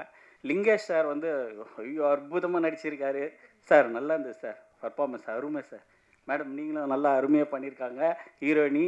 So music sir excellent music sir. உண்மையிலே சொல்கிறேன், இந்த சாங்கு வரிகளும் இந்த மியூசிக்கும் இந்த இசையமைப்பாளர் வந்து அடுத்து வந்து நெக்ஸ்ட் லெவலில் பெரிய படங்கள்லாம் பண்ணி நல்ல பெரிய லெவலில் வருவார். அவருக்கான மனமார்ந்த வாழ்த்துக்கள் சார். ஸோ மனமார்ந்த நன்றி, வாழ்த்துக்கள் சார். தேங்க்யூ. Thank you sir. அடுத்தபடியாக சிறப்பு விருந்தினர் கில்டு துணைத் தலைவர் திரு நந்திவரம் சம்பத் அவர்களை ஒரு சில வார்த்தைகள் பேச அழைக்கிறோம். என் காதலி சொல்றப்பவே ஒரு இனிமை மனசுக்குள்ள நிறையுது. சிறிய அரங்கு, ஆனால் மனம் நிறைந்த உள்ளங்கள் இங்கே குவிந்து இருக்கிறது. நினைச்சு பார்க்கவே சந்தோஷமா இருக்கு. இதுதான் காதலின் வெளிப்பாடு. இங்க இனிமையான ஒரு காதலை காவியமாக்கி திரையில ஒளிச்சிருக்காங்க. காட்டப்பட்ட அந்த காட்சிகள் எல்லாம் கண்ணில் அப்படியே ஒற்றிக்கொள்ளுகிற வகையில் இதுதான் ஒரு காதல் என்பதை மிக தெளிவாக, அழகாக, நயமாக, எந்த இடத்திலும் கண்களை மூடிக்கொள்ள வேண்டும் என்கின்ற எண்ணத்தை தூண்டாமல் பரவசத்தில் ஆழ்த்திய காட்சிகள் இங்கே ஒளித்தது. உண்மையில் சொல்ல வேண்டும் என்று சொன்னால், வரவேற்புரை ஆற்றிய போதே ரொம்ப அழகா சொன்னாங்க, இது கடலிலும் கரையிலும் தத்தளித்து எடுக்கப்பட்ட படம் என்று. அதில் ஒன்று தெளிவாக தெரிகிறது, கடலில் தத்தளித்து இருந்தவர்கள் இப்பொழுது முழுமையாக கரையேறி விட்டார்கள் என்பதுதான் இந்த அரங்கில் வெளிச்சம் போட்டு காட்டப்பட்டிருக்கிறது. இயற்கையாகவே அவங்க கரையேறிட்டாங்க. இங்கு வந்து இருக்கக்கூடிய பார்வையாளர்களும் சரி, சுவைஞர்களும் சரி, அதற்கு எடுத்துக்காட்டாகத்தான் இருக்கிறார்கள். ஒரு படத்தை நாம உள்ள நுழைஞ்சு பார்த்த உடனே இதில் என்னென்னலாம் செய்தி உள்ளேருந்து ஒலிக்குது, என்ன சொல்ல வராங்க அப்படிங்கிறத ஒரு ஆவலை தூண்டணும். அப்படி ஒரு படம் இருக்கிறது தான் அடிப்படையில் நம்ம இழுக்கும், கவர்ந்து இழுக்கும். அப்படிப்பட்ட அனைத்து அம்சங்களையும் இன்றைக்கு இந்த திரைக்களம் உள்ளமைத்து கொண்டு வந்திருக்கிறார் என்று சொன்னால் அதற்கு முழுமுதற் காரணமாக இருந்து அனைத்து சுமைகளையும் தன் தோளில் சுமத்தி கொண்டு இந்த படத்தை முழுமையாக தன்னுடைய களமாக அமைத்து தெளிவாக தன் வேட்கைகளை தினவுகளை இங்கு அரங்கேற்றி இருக்கிறார் தயாரிப்பாளரும் இயக்குனருமான அம்மா ஜெயலட்சுமி அவர்கள். அவர்களை இந்த நேரத்திலே மனதார பாராட்டிட கடமைப்பட்டிருக்கிறேன். ஒரு தயாரிப்பாளருக்குத்தான் ஒரு படத்தை எடுத்து முடிக்கிற வரையில் இருக்கிற வலி என்ன என்பது அவருக்கு தெரியும். அவரே இயக்குனராக இருக்கிற போது இன்னமும் மிகச்சரியாக அதனை நகர்த்தி செல்ல வேண்டும் என்கின்ற விளைவுகளை அறிந்து பணியாற்றுகிற பயணம் இருக்கிறது. அது ஒவ்வொரு ஃப்ரேம்லையும் நல்லா தெரியுது. அந்த உழைப்பு எந்த இடத்துலையும் என்னுடைய கண் வலி தெரியலை, இடர்பாடு ஏற்படலை, கண்ணுக்கு குளிர்ச்சியாக காட்சிகள் போயிடுச்சு. ரொம்ப தெளிவாக அழகாக ஃப்ரேம் பை ஃப்ரேம் பார்க்கும்போது ரசிக்கக்கூடிய அத்தனை நிகழ்வுகளையும் இயற்கையாக கொண்டு வந்து காட்டியிருக்கீங்க. ஒளிப்பதிவாளருக்கு இந்த நேரத்தில் மனம் திறந்த வாழ்த்துக்களை தெரிவித்துக் கொள்கிறேன். காரணம், தன்னிடம் கருவி இருக்கிறதே என்று விளையாடி விடாமல் காட்சிக்கு எது தேவைப்படுகிறதோ அதை மிகையாகவும் காட்டிவிடாமல் மிக நேர்த்தியாக காட்டியிருக்கிற அந்த பாங்கு ஒளிப்பதிவாளரை பாராட்டிட வேண்டும். அதற்கு அடுத்ததாக வழக்கறிஞரே பாடலை எழுதியிருக்கிறார். அவசியமே இல்லை, சொல்ல வேண்டிய அவசியமே இல்லை, லீகலாக எந்த பிரச்சனையுமே இல்லை. ஒரு பாடலுடைய தொடக்கம் எடுத்த உடனே என்ன இது இப்படி ஒரு சொல்லை போட்டிருக்கிறாரு என்று நான் கூட சிந்தித்தேன். ஆனால் அது தெலுங்கு மொழியில் வருகிற ஒரு சொல்லாக இருப்பதனால் அங்கிருந்து அவர் சட்ட நெறிப்படி விலகிவிட்டார். அதனால் எங்கே அதில் போய் மாட்டிப்பாரோன்னு நினச்சேன். ஆனால் அதிலிருந்து அடுத்த வரியில் போட்டு அழகாக வெளியில் வந்துட்டாங்க. அந்த அளவுக்கு ஒவ்வொரு செய்தியையும் நுணுகி பார்த்து செய்திருக்கிறார். அடுத்ததாக இந்த படத்தினுடைய முழுமையாக தன்னை வெளிப்படுத்தி கொண்டிருக்கிற தன்னுடைய முழு அத்தனை திறனையும் உள்ளுக்குள் இருக்கிற உணர்வுகளையும் ஒவ்வொரு அசைவிலும் காட்டியிருக்கிற கதாநாயகனை இந்த நேரத்திலே பாராட்டிட கடமைப்பட்டிருக்கிறேன். காரணம், என்னதான் அத்துணை பேரும் உழைப்பை கொடுத்தாலும் கூட முழுமையாக திரையில் வெளிக்காட்டக்கூடிய அவரின் அசைவுகள் தான் இந்த படத்திற்கு உயிர்ப்புமாக இருக்கிறது. அந்த உயிர்ப்பை நீங்கள் மிகையாக அழகாக நேர்த்தியாக வழங்கி இருக்கிறீர்கள். உங்களுக்கு மிக நல்ல எதிர்காலம் இருக்கிறது. வாழ்த்துக்கள். அடுத்ததாக நம்முடைய கதாநாயகி ரொம்ப அழகா யதார்த்தமா அந்த கதாபாத்திரத்திற்கு வேண்டிய அத்தனை அம்சங்களையும் ஒரு சேர பெற்று அது எந்த இடத்துலையும் நெருடாம ரொம்ப அழகாக பயணப்பட்டிருக்கிறார்கள். அவர்களுக்கும் இந்த நேரத்தில் என்னுடைய மனம் திறந்த வாழ்த்துக்களை தெரிவித்துக் கொள்வதிலே பெரும் மகிழ்ச்சி. இதற்கெல்லாம் மேலாக இன்றைக்கு இந்த நிகழ்ச்சிக்கு முக்கியமான ஒரு காரணகர்த்தா அத்தனை பேரும் சொன்னார்கள், இவர் இந்த படத்தின் மூலமாகத்தான் அறிமுகமாகிறார் என்று. ஆனால் என்னை பொறுத்தவரை என்னுடைய கணிப்பில் என்னுடைய பார்வையில் அவர் இந்த முதல் படம் என்று சொல்வதை காட்டிலும் 300 படங்களுக்கு இசையமைத்ததனுடைய முழு பலனையும் இந்த ஒரு படத்தில் அவர் கொண்டு வந்து சேர்த்திருக்கிறார். பொதுவாகவே ஓசைகள்தான் நம் காதுகளுக்குள் செல்லுகிற போது இனிமையை கொடுக்கக்கூடியது. ஆனால் இந்த இரைச்சல்கள் இல்லாமல் இனிமையான ஓசைகளை அடுக்கி கொடுத்த பெருமை அவரை சாரும். ஆக அந்த அளவிற்கு மென்மையான போக்கினை கண்டுகொண்டு பாடல் வரிகளை எந்த இடத்திலும் இசை விழுங்கி விடாமல் அதனை மிக மென்மையாக நகர்த்தி கொண்டு சென்ற விதம் பாராட்டிற்குரியது. ஒட்டுமொத்தமாக பார்க்கிற போது இந்த படம் துவக்கத்தில் நான் சொன்னது போல அவர்கள் தத்தளிக்கவில்லை, நீந்தி கரையேறி விட்டார்கள். அந்த கரையேறி இருக்கிற அவர்களை சரியான இடத்திற்கு கடத்த வேண்டிய பொறுப்பு செய்தியாளர்களிடமும் ஊடகத்துறை சார்ந்தவர்களிடமும் இருக்கிறது. அன்பு கூர்ந்து எதையும் உள்ளது உள்ளபடியே எழுதினால் கூட போதும், இந்த படம் நிச்சயமாக மாபெரும் வெற்றியை எட்டும் என்பதிலே எவ்விதமான ஐயமும் இல்லை. ஆக அத்தகைய அளவில் முழுமையாக எந்த எதிர்பார்ப்போடு ஒரு பார்வையாளர், ஒரு சுவைஞர் ஒரு திரையரங்கிற்குள் சென்று அமர்ந்து பார்க்க வேண்டும் என்று தோன்றுகிறதோ அத்தனை பேருடைய மனதையும் நிறைவு செய்கிற விதத்தில் இந்த படம் முழுமையாக கொடுக்கப்பட்டிருக்கிறது என்ற நம்பிக்கை எனக்கு தோன்றியிருக்கிறது. அதே நம்பிக்கை உங்கள் அத்துணை பேருக்கும் தெரியும். ஆக அந்த நம்பிக்கையோடு அவர்களை பாராட்டி கரவொலி எழுப்பி பாராட்டுவோம். நன்றி, வணக்கம், வாழ்த்துக்கள். எல்லாருக்கும் வாழ்த்துக்கள். முக்கியமாக இந்த படத்தில் 2 பேருக்கு நான் வாழ்த்து சொல்லணும்னு நினைக்கிறேன். ஏன்னா படம் ஏதோ வரையில் உதவி இயக்குனராக இருக்கும்போது ஏகப்பட்ட ஓட்டங்கள் இருக்கும். யாரோ ஒருத்தவங்க ஃபஸ்ட் யாருக்கு சான்ஸ் கிடைக்குது, செகண்ட் யாருக்கு கிடைக்கலாம் இல்லை. நமக்கு முன்னாடி வந்த நிறைய திறமையாளர்கள் அவங்களுக்கான வழி கிடைக்காமலே கூட தவறி இருப்பாங்க. அந்த அண்டர் ரைட்டடுன்னுவாங்க. அந்த மாதிரி என்னுடைய ரொம்ப மதிப்புக்குரிய லிங்கேஷ் அவர்கள். ஏன்னா அவர் நான் சினிமாவுக்கு வந்த டைமில் அவர் தெரியும் எனக்கு. ரொம்ப பவர்ஃபுல்லான ஒரு ஆக்டர். அண்டர் ரைட்டட்னா யாருக்கும் நல்ல தகுதியானவர்கள் சில பேர் பயணிச்சுட்டு அவங்க தகுதியானவங்கன்னு தெரியாமலேயே கூட இண்டஸ்ட்ரியிலேருந்து வெளியில் போனவங்களாம் பல பேர் இருக்காங்க. ஆனால் தொடர்ச்சியாக தன்னோட இடத்த எப்படியாவது பிடிச்சிடணும்னு போராடிக்கிட்டு இருக்கக்கூடிய ஒரு நண்பரின் அடுத்த படி. அதுக்காக தான் முதல்ல இந்த இடத்துக்கு நான் வர்றேன். ஏன்னா அவருக்கு ஒரு நடிகராக அவர் எந்த கதாபாத்திரம் கொடுத்தாலும் அதை சரியாக செய்வார். அவர் சரியாக செய்கிறதுக்கான ஒரு திரைப்படம் சீக்கிரமே வரணும்னு அவரை நான் முதல்ல பாராட்டிக்கிறேன். ஏன்னா அப்படி ஒரு படம் வந்துச்சுன்னா தவிர்க்க முடியாத ஒரு முக்கியமான நடிகராக லிங்கேஷ் இருப்பார். அவருக்கு வாழ்த்து. இன்னொருத்தன் என் நண்பன் டோனி. நான் அவனும் காலேஜ் ஃபிலிம் இன்ஸ்டியூட்டில் ஒன்றாவது படிக்கும்போது ஷார்ட் ஃபிலிம் எடுத்துகிட்டு இருப்போம். என்னோடய கேமராமேன், என்னுடைய ஹாஸ்டல் மேன். அவன் பெரிய கேமராமேன். அவன் இன்ன வரைக்கும் நான் மிஸ் பண்ணுவேன் அவனோட ஷார்ட்ஸ் நீங்கள் பார்த்துருப்பீங்க. அதில் எஸ்பெஷலி சில சாங்ஸோட சில ஃப்ரேமிங்லாம் பார்க்கும்போது எனக்கு அவ்வளோ ஃபீலிங்ஸாக இருந்துச்சு. நீ பெரிய கேமராமேன் ஆக வேண்டி ஏன்டா மிஸ் ஆகிட்டுருக்கேன்னு எனக்கு ஃபீல் ஆகிட்டு இருக்கும். ஏன்னா நான்லாம் ஊர்லேருந்து வந்தவன். எனக்கு அவ்வளோ பெரிய டெக்னாலஜி டெவலப்மெண்ட்டோ டெக்னாலஜியோட ஷார்ட்ஸோ ஹாலிவுட் படம்லாம் தெரியாது. மச்சான் அவன் டோனிக்கு தெரியும்.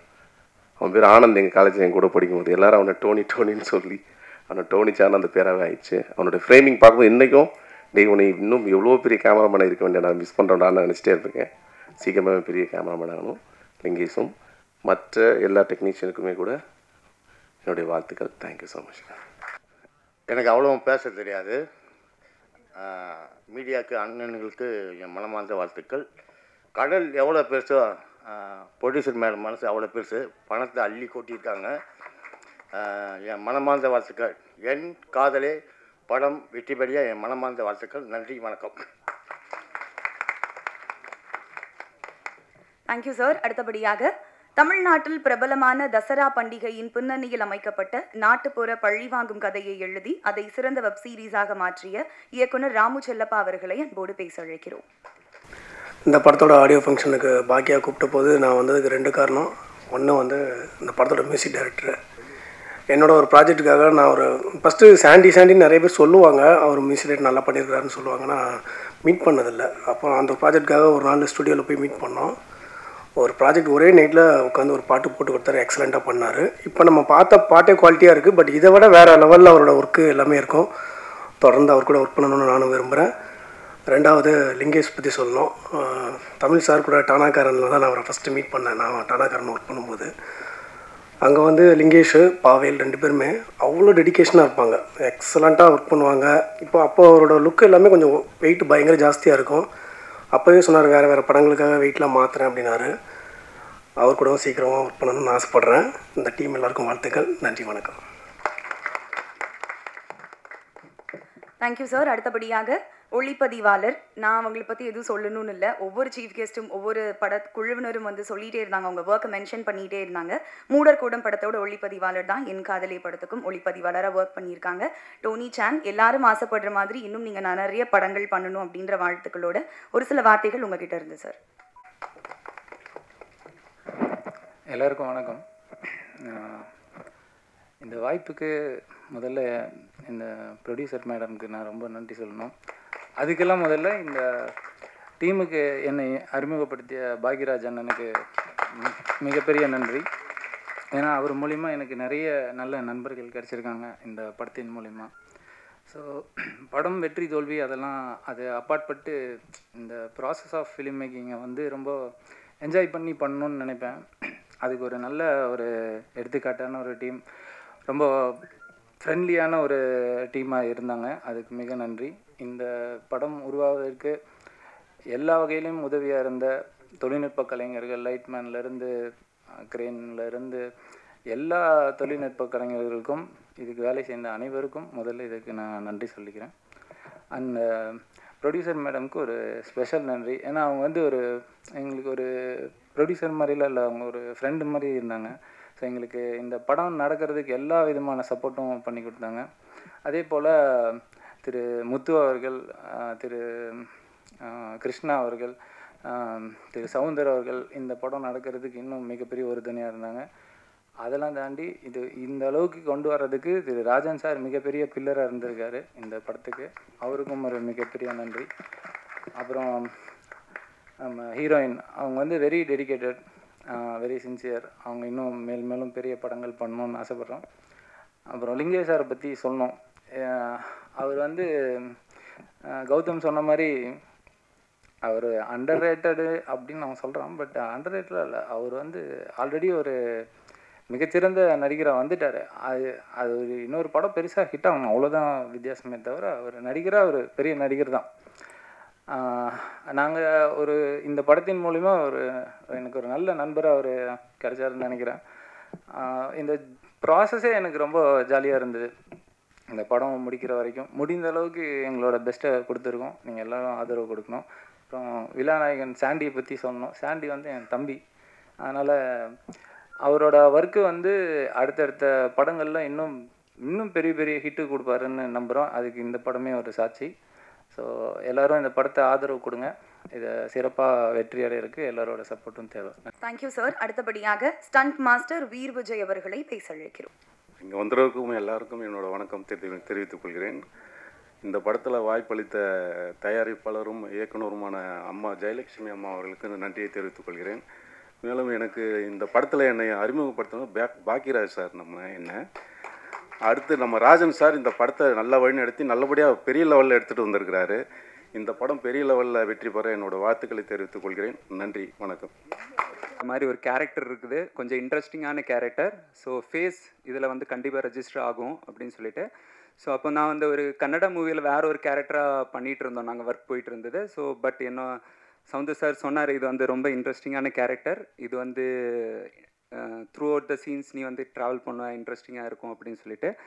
ஸோ இங்கே வந்ததுக்கப்புறம் ராஜலட்சுமி மேமை பார்த்ததுக்கப்புறம் என்னை பார்த்ததும் அவங்க வந்து டக்குன்னு ஒரு கேரக்டர் கொடுத்தாங்க. பட்டு நானும் சவுந்தர் சாரும் டிஸ்கஸ் பண்ண கேரக்டரே வேறு. எதுக்கு இது சொல்ல வரேன் அப்படின்னா, ராஜலட்சுமி மேம் வந்து நாட் ஓன்லி த ப்ரொடியூசர், அவங்க வந்து ஒரு நல்ல கிரியேட்டர். ஒரு ஆர்டிஸ்ட்டை எப்படி வந்து அவங்கள்ட்ட இருக்கிற ஸ்கில்ஸை எப்படி எடுத்துக்கலாம், என்ன மாதிரி லுக் க்ரியேட் பண்ணணும். ஸோ அவங்க வந்து அந்த கதை எழுதுகிற டைமும் அந்த கேரக்டர் வந்து எப்படி பண்ணால் நல்லாயிருக்கும் அப்படின்னு சொல்லி அழகாக கிராஃப்ட் பண்ணியிருப்பாங்க. எங்களுக்கு வந்து அப்பப்போமா ட்ராவல் இருக்கும், அந்த ட்ராவலே வந்து எங்கள் கூட அவங்களும் ட்ராவல் பண்ணுற மாதிரி இருக்கும். ஸோ ரொம்ப இன்ட்ரெஸ்டிங்கான ஜேர்னியாக இருந்துச்சு, ரொம்ப என்ஜாய் பண்ணோம் எங்களோட டீம். ஆக்சுவலாக நாங்கள் வந்து ஹீரோயினோட ஃப்ரெண்ட்ஸாக ஒரு கேங்காக ஃபார்ம் ஆகும். ஸோ ஆக்சுவலாக அது நடித்து எனக்கு என்ன ஃபீல் ஆச்சுன்னா, நான் ஒரு ஃபாரினராகவே என்னை மாற்றிட்டாங்க. ஆக்சுவலாக எனக்கு தமிழே பேச வராத மாதிரி கம்ப்ளீட்டாக இங்கிலீஷ் மாதிரி பண்ணி, ஸோ ரொம்ப ஹாப்பி ட்ராவலாக இருந்தது. ரொம்ப இன்ட்ரெஸ்டிங்காக இருக்குது ஸ்டோரிஸ், ரொம்ப ஃபன்னாக இருந்தது ஃப்ரெண்ட்ஸ் கூட. எனக்கு என்னென்னா ஒரு காலேஜ் ஃபீல் கிடச்சிது, அந்த மாதிரி அந்த கேரக்டரை வந்து நாங்கள் ட்ராவல் பண்ணோம். அதுக்கப்புறம் இது வந்து அந்த என்விரான்மெண்ட் எப்படி இருந்துன்னா, அது வந்து ஒரு ஷூட்டிங் ஸ்பாட்டாகவே இல்லை, ஒரு ஃபேமிலி சேர்ந்து சாப்பிட்றோம், சேர்ந்து ஜாலியாக இருக்கிறோம். அதில் வந்து ஒரு பார்ஷியாலிட்டி கிடையாது. அந்த மேம் எங்கேயுமே எங்களை ஒதுக்கி வைக்கவோ இல்லை ஒரு பார்ஷியாலிட்டி நீ வந்து அப்படி இப்படி ஒன்றும் கிடையாது. எல்லாருக்கும் ஒரு சேம் ரெஸ்பெக்ட். நாங்கள் கீழே உட்காந்து சாப்பிட்டு எங்கள் கூடயே வந்து சாப்பிட்றதும் அது எனக்கு ரொம்ப ஹார்ட் டச்சிங்காக இருந்தது. ராஜன் சார் வந்து எங்கே இருந்தாலும் வந்து எங்களை சுற்றி சாப்பிட்டீங்களா, உங்களுக்கு கரெக்டாக சாப்பிட்டீங்களா, எதாவது உங்களுக்கு தேவை இருக்குதா அப்படின்னு சொல்லி த்ரூ அவுட் த டீம் வந்து அப்படின்னா ரொம்ப கேரிங்காக இருந்துச்சு. அது வந்து நம்ம என்ன பண்ண போகிறோம், எப்படி பண்ண ஒரு கால்குலேஷன் இல்லை. ரொம்ப சந்தோஷமாக இருந்துச்சு. சீக்கிரம் முடிஞ்ச மாதிரி இருந்தது எங்களோட ரோல்ஸ் எல்லாம். பட் இருந்தாலும் இன்னும் மேம் நிறைய ப்ராஜெக்ட்ஸ் கண்டிப்பாக எடுத்துகிட்டு வருவாங்க. ஸோ கண்டிப்பாக அந்த படத்தை பாருங்கள், ரொம்ப இன்ட்ரெஸ்டிங்காக இருக்கும். அது நான் ஒன்றும் சொல்ல முடியாது, பட் நீங்கள் கண்டிப்பாக என்ஜாய் பண்ணுவீங்க. ஸோ நீங்கள் வந்தது எல்லாருக்கும், கேமராமேன்ஸ், மீடியாஸ் எல்லாரும், இவ்வளோ பெரிய க்ரௌட் ஆக்சுவலி இதிலே தெரியுது நீங்கள் எவ்வளோ சப்போர்ட் பண்ணுறீங்க மேமுக்கு, எங்கள் டீமுக்கு. ரொம்ப சந்தோஷமாக இருக்குது உங்களை எல்லோரும் பார்க்குறதுக்கு. ரொம்ப நன்றி. Thank you ma'am. Rajan sir thank you. Rajan sir, Soundar sir thank you. So எல்லாருக்கும் நன்றி வந்ததுக்கு. கண்டிப்பாக அந்த படத்தை பார்த்து என்ஜாய் பண்ணுங்கள். தேங்க்யூ. Thank you sir. ஸோ என் காதலை படத்துக்கு பாடலும் சரி, அந்த பாடலை பாடி இருந்த பாடகர்களோட வாய்ஸும் சரி மிகப்பெரிய பலமாக அமைஞ்சிருக்கு அப்படின்றத நம்ம எல்லாருமே பார்த்து தெரிஞ்சுக்கிட்டோம். அந்த வகையில் இன்னைக்கு நம்மளோட ஜாயின் பண்ணியிருக்கக்கூடிய ஆர்டெல் சூப்பர் சிங்கர் பிரபலம் பாடகர் ஸ்ரீதர் சேனா அவர்களை ஒரு சில வார்த்தைகள் பேச அழைக்கிறோம். எல்லாருக்கும் வணக்கம். முதல் முறையாக நான் ஃபர்ஸ்ட் ஆஃப் ஆல் ஒரு உண்மை சொல்லி ஆகணும். ஃபஸ்ட் டைம் இந்த மாதிரி ஒரு ஆடியோ லான்ச்சில் நான் வந்து ஆர்டிஸ்ட்டாக உட்காந்துருக்கேன். ஸோ என்னோட முதல் படப்பாடலும் கூட இதை சொல்லலாம். இந்த வாய்ப்பு கொடுத்த சாண்டி அண்ணனுக்கும் ஜெயலக்ஷ்மி மேக்கும் பெரிய நன்றி. சூப்பர் சிங்கர் முடித்து 3 வருஷம் ஆச்சு. நிறையா ஒர்க்ஸ் பண்ணியிருக்கோம், நிறையா ஆல்பம் பாடியிருக்கேன், நிறையா பெரிய மியூசிக் டைரக்டர் ஒர்க் பண்ணியிருக்கேன். ஆனால் இது வரைக்கும் படத்தில் எந்த பாட்டும் வரல. ஸோ இதுதான் முதல் படம் என்னோடது. ஸோ எனக்கு ரொம்ப ரொம்ப சந்தோஷம். அண்ட் இந்த படம் நல்லபடியாக வெற்றி ஆகும்னு சொல்லி நான் வேண்டிக்கிறேன். Thank you so much. அந்த வாய்ப்பு கொடுத்தது நன்றி.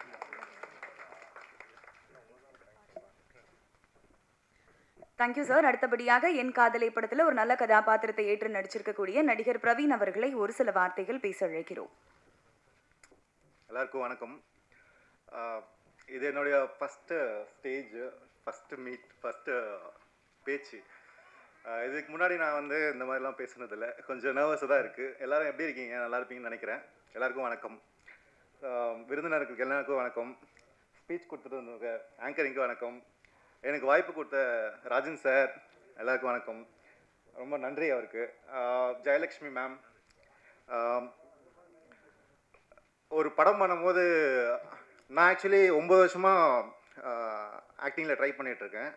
குத்துப்பட்டுற ஆர்டிஸ்ட் நான். ஆக்சுவலி 3 படம் பண்ணியிருக்கேன். இது என்னுடைய 3ஆவது படம். ஆக்சுவலி 3ஆவது படத்தில் இப்போ தான் ஃபஸ்ட்டு என்னுடைய ஸ்க்ரீனில் நான் மேபி பார்க்க போகிறேன். அது ரொம்ப ஆர்வமாக இருக்கேன் நான். படம் வாய்ப்பு கொடுத்ததுக்கு ரொம்ப ரொம்ப ரொம்ப நன்றி மேம். படம் வெற்றி பெறணும்னு சொல்லிட்டு எல்லாரையும் சப்போர்ட் பண்ணுங்கள். Thank you very much. இந்த காலகட்டத்தில் வந்து ஒரு படம் இயக்குறது எப்படின்னா, ஒரு ஆண் பெண்ணாக மாறி அந்த பெண் காண்டாமிருகத்தை பிரசவிக்கிறது போல் அப்படி தான் ஒரு படம் எடுக்கணும். இயக்குனர் ஆகணும்னா, அப்புறம் ப்ரொடியூசர் ஆகணும்னு யோசிச்சு பார்த்துக்குங்க எப்படி இருக்கணும்னு. இந்த ரெண்டுமே இருந்துன்னு இந்த மேடம் வந்து இப்படி உட்காந்துட்ருக்காங்க கல் மாதிரின்றது ரொம்ப பெரிய ஆச்சரியமாக இருக்குது. அது பெரிய விஷயம். அதுக்காகவே அவங்களுக்கு நம்ம பாராட்டலாம். அவங்கள வந்து ரெண்டுத்தையுமே கேஷுவலாக ஹேண்டில் பண்ணியிருக்காங்க அப்படின்றது ரொம்ப கஷ்டம். ஏன்னா இன்றைக்கி இருக்கிற இண்டஸ்ட்ரியில் எப்போ இருக்கிற இண்டஸ்ட்ரியுமே அப்படி தான். பாவம் ரொம்ப ஆனால் தெளிவாக இருக்கிற மாதிரி இருக்காங்க. எனக்கு அவங்கள பார்க்கும்போது ரொம்ப சந்தோஷமாக இருந்தது. வெளியே கூட ஒருத்தர் பேசிட்டு இருக்கும்போது சொன்னார், இந்த வயசில் இப்படி பண்ணியிருக்காங்களே அப்படின்னார். வயசு என்பது உடல் சார்ந்தது தான். கிரியேஷனுக்கு வயசே கிடையாது. 100 வயசில் கூட கிரியேட் பண்ணலாம், ஏதாவது ஒரு விஷயத்தை யோசிச்சுட்டே இருக்கலாம். மனம் என்பது வேறு, உடல் வயசுன்றது உடல் தான். அப்படி பார்க்கும்போது எங்கே இருக்காங்க ஜெயலக்ஷ்மி மேடம். அவங்கள வந்து நான் உண்மையாகவே பாராட்டுறேன். ஏன்னா ஒரு ஆர்ட் ஃபார்முக்குள்ளே அது சப்போஸ் சரியோ எதுவோ அதை தாண்டி ஒரு ஆர்ட் ஃபார்மில் நம்ம இயங்கணும் அப்படின்னு நினைக்கிறதே ரொம்ப முக்கியமான விஷயமாக நான் பார்க்குறேன். அந்த விஷயத்தில் இந்த குழு வந்து எனக்கு உண்மையாகவே ரொம்ப ஆச்சரியமாக இருந்துச்சு. பாக்கிய அண்ணன் தான் வழக்கம் போல், பாக்கிய அண்ணன் தான் வந்து எங்கள் எல்லாரையும் வந்து கூப்பிட்டு வர கேப்டனாக இருப்பார்.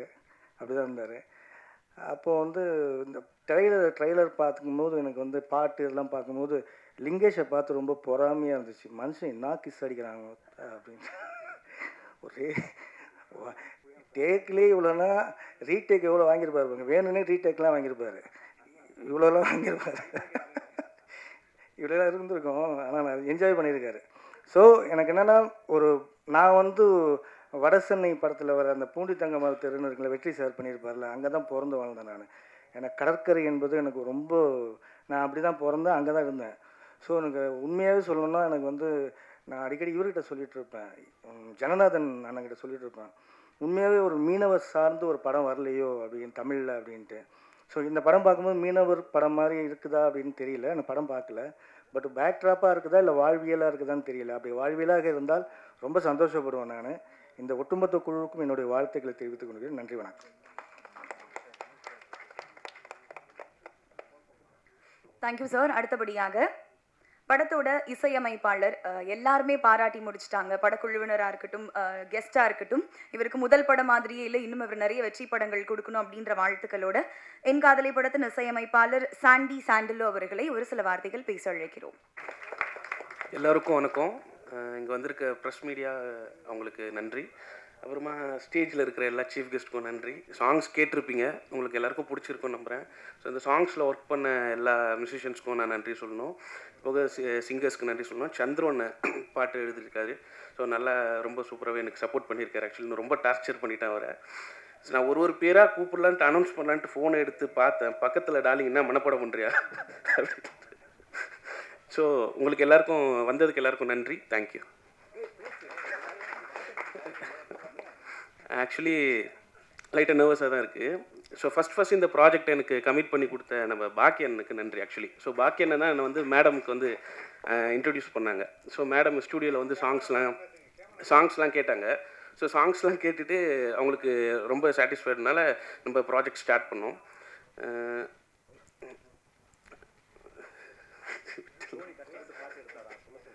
ஆக்சுவலி எல்லா டெக்னீஷியன்ஸ்க்கும் நன்றி, கேமராமேனுக்கு நன்றி, ஹீரோ லிங்கேஷ் டார்லிங்க்கு நன்றி, ஹீரோயினுக்கு நன்றி. இந்த கடைசி நேரத்தில் எனக்கு ப்ராஜெக்டில் சப்போர்ட் பண்ணி ஒர்க் பண்ணிகிட்ருக்க முத்து பிரதர் அண்ட் ராஜன் காம்ப்ரமைஸாகவும் நான் என்ன கேட்டாலும் எனக்கு பண்ணித்தராங்க. ஸோ இது போக மேடமுக்கு வந்து thank you, special thanks. Thank you. Thank you sir. அடுத்தபடியாக என் காதலை படத்தில் நாம் கேட்ட 4 பாடல்களுமே கண்ணாடி தீவே, கார்கால பூவே, ஒரு முறை உன் மடியிலே அப்படின்னு 4 பாடல்களுமே முத்தான வரிகள் அப்படின்னு தான் சொல்லணும். 3 பாடலாசிரியர்கள் இணைஞ்சு இந்த பாடல்களை உருவாக்கியிருக்காங்க. ஸோ இப்போ பாடலாசிரியராக தன்னோட அனுபவங்களை ஷேர் பண்ண காத்திருக்கிறாரு சந்துரு அவர்கள். அனைவருக்கும் வணக்கம். இப்போது எல்லாரும் சொல்லிட்டாங்க, இப்போ நான் என்ன சொல்கிறதுன்னு யோசிக்கிறேன். என் காதலே என்றால் பாக்கியா, பாக்கியா என்றால் என் காதலே. இந்த படத்துக்கு வாய்ப்பு வாங்கி கொடுத்தது எனக்கும் பாக்கியா தான். அதை மட்டும்தான் சொல்லணும்னு வந்திருக்கேன். பாடல் அருமையாக வந்திருக்கு. என்னானது ஏதானதோ சாங் ஒன்று எழுதி முடிச்சுட்டு மேடம் எனக்கு கொடுத்த 2 வரியோடு போயிடுறேன். அதில் வந்து அவங்க ஒரு டேஸ்ட்டு சொன்னாங்க, எனக்கு இப்படி தான் நீ எழுதணும், அதை மாற்றி எழுதுனா தேவையில்லைன்னாங்க. சரணத்தில் ஒரு வரி எழுதியிருந்தேன், நீர்த்தொடும் நாணல் போலவே நான் இங்கு ஆகிறேன், நீத்தோட ஆசை கூடுதே வேறுவரை வேகிறேன், காற்றோடு காதல் பாஷைகள் உன்னோடு பேசுகிறேன், ராத்திரி நேரமாகியும் யாத்திரை போகிறேன்னு. சூப்பராக வந்திருக்கு சந்திரி. எனக்கு இப்படி தான் வேணும்னு எழுதிட்டேன். ஐட்டம் சாங் கொடுத்தாங்க, கொஞ்சம் தூக்கலாம் ஆபாசமாக எழுதிட்டேன். சந்துரு தப்பு சந்துரு, எனக்கு அதெல்லாம் தேவையில்லை, பெண்களை கொச்சப்படுத்தி எழுதக்கூடாது, கொஞ்சம் நாகரிகமாக எழுதினாங்க. அந்த ஐட்டம் சாங்கும் அழகாக எழுதியிருக்கிறேன். நன்றி. பாக்கியாவுக்கு நன்றி. இதில் முக்கியமாக சொல்ல வேண்டியது ஒரு 4-5 பேர் மறந்துட்டேன். வாய்ப்பு கிடைச்சும் சொல்ல நினச்சிருந்தேன். அருமை சகோதரர் முத்துக்குமார், ஜோதி பிரதர், சவுந்தரராஜன் சார், அனைவருக்கும் மிகப்பெரிய நன்றி நன்றி நன்றி. Thank you sir. அடுத்தபடியாக டானாக்காரன் என்னும் தனது முதல் படைப்பிலேயே தமிழ் சினிமாவை தன் பக்கம் திரும்பி பார்க்க வைத்த இயக்குனராக மட்டுமின்றி நடிகராகவும் மிரட்டும் மனிதர் திரு தமிழ் அவர்களை அன்போடு பேச அழைக்கிறோம். எல்லாருக்கும் வணக்கம். நீங்கள் சந்திரசேகரனை வரும்போது பயங்கரமான கைதட்டல் இருந்துச்சு. அதுக்கு பதிலாக பாக்கியாரனை ஏற்றிருந்தீங்கன்னா இந்த அரங்கமே அதிர்ந்திருக்கும். சினிமாவில் வந்து ரொம்ப முக்கியமான ஆள் பாக்யராஜன். உண்மையிலேயே நிறைய அவரை பற்றி சொல்லலாம். நான் வேலையை விட்டு வந்தப்போ எனக்கு வந்து பெரிய ஒரு தூண் மாதிரி நின்று சினிமாவில் என்னெல்லாம் ட்ராவல் பண்ண வச்சார். இந்த மேடையில் நாங்கள்லாம் உட்காந்துக்கிறதுக்கு அவரும் ஒரு முக்கியமான காரணம். அதனால் அந்த பாக்யராஜனில் யாரும் நீங்கள்லாம் பார்க்கணும்.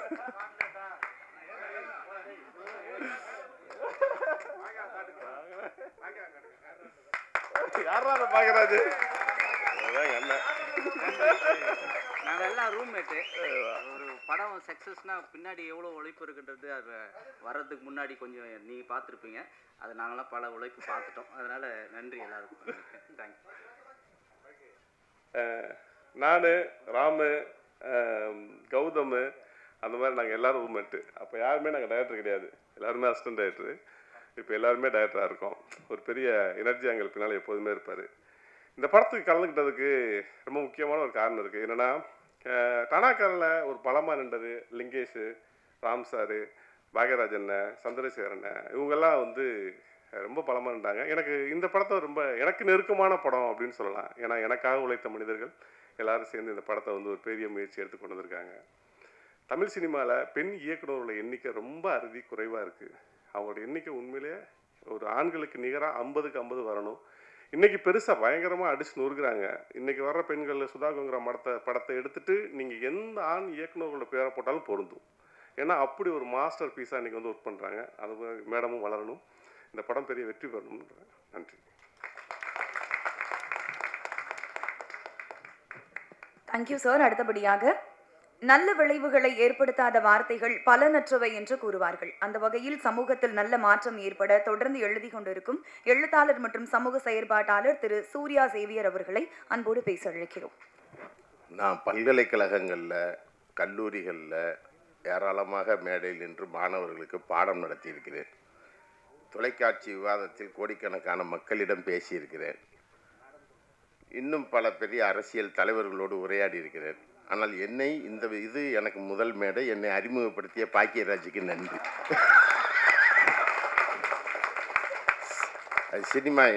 இந்த சினிமா மேடையில் பேசுகிறது ஃபஸ்ட்டு.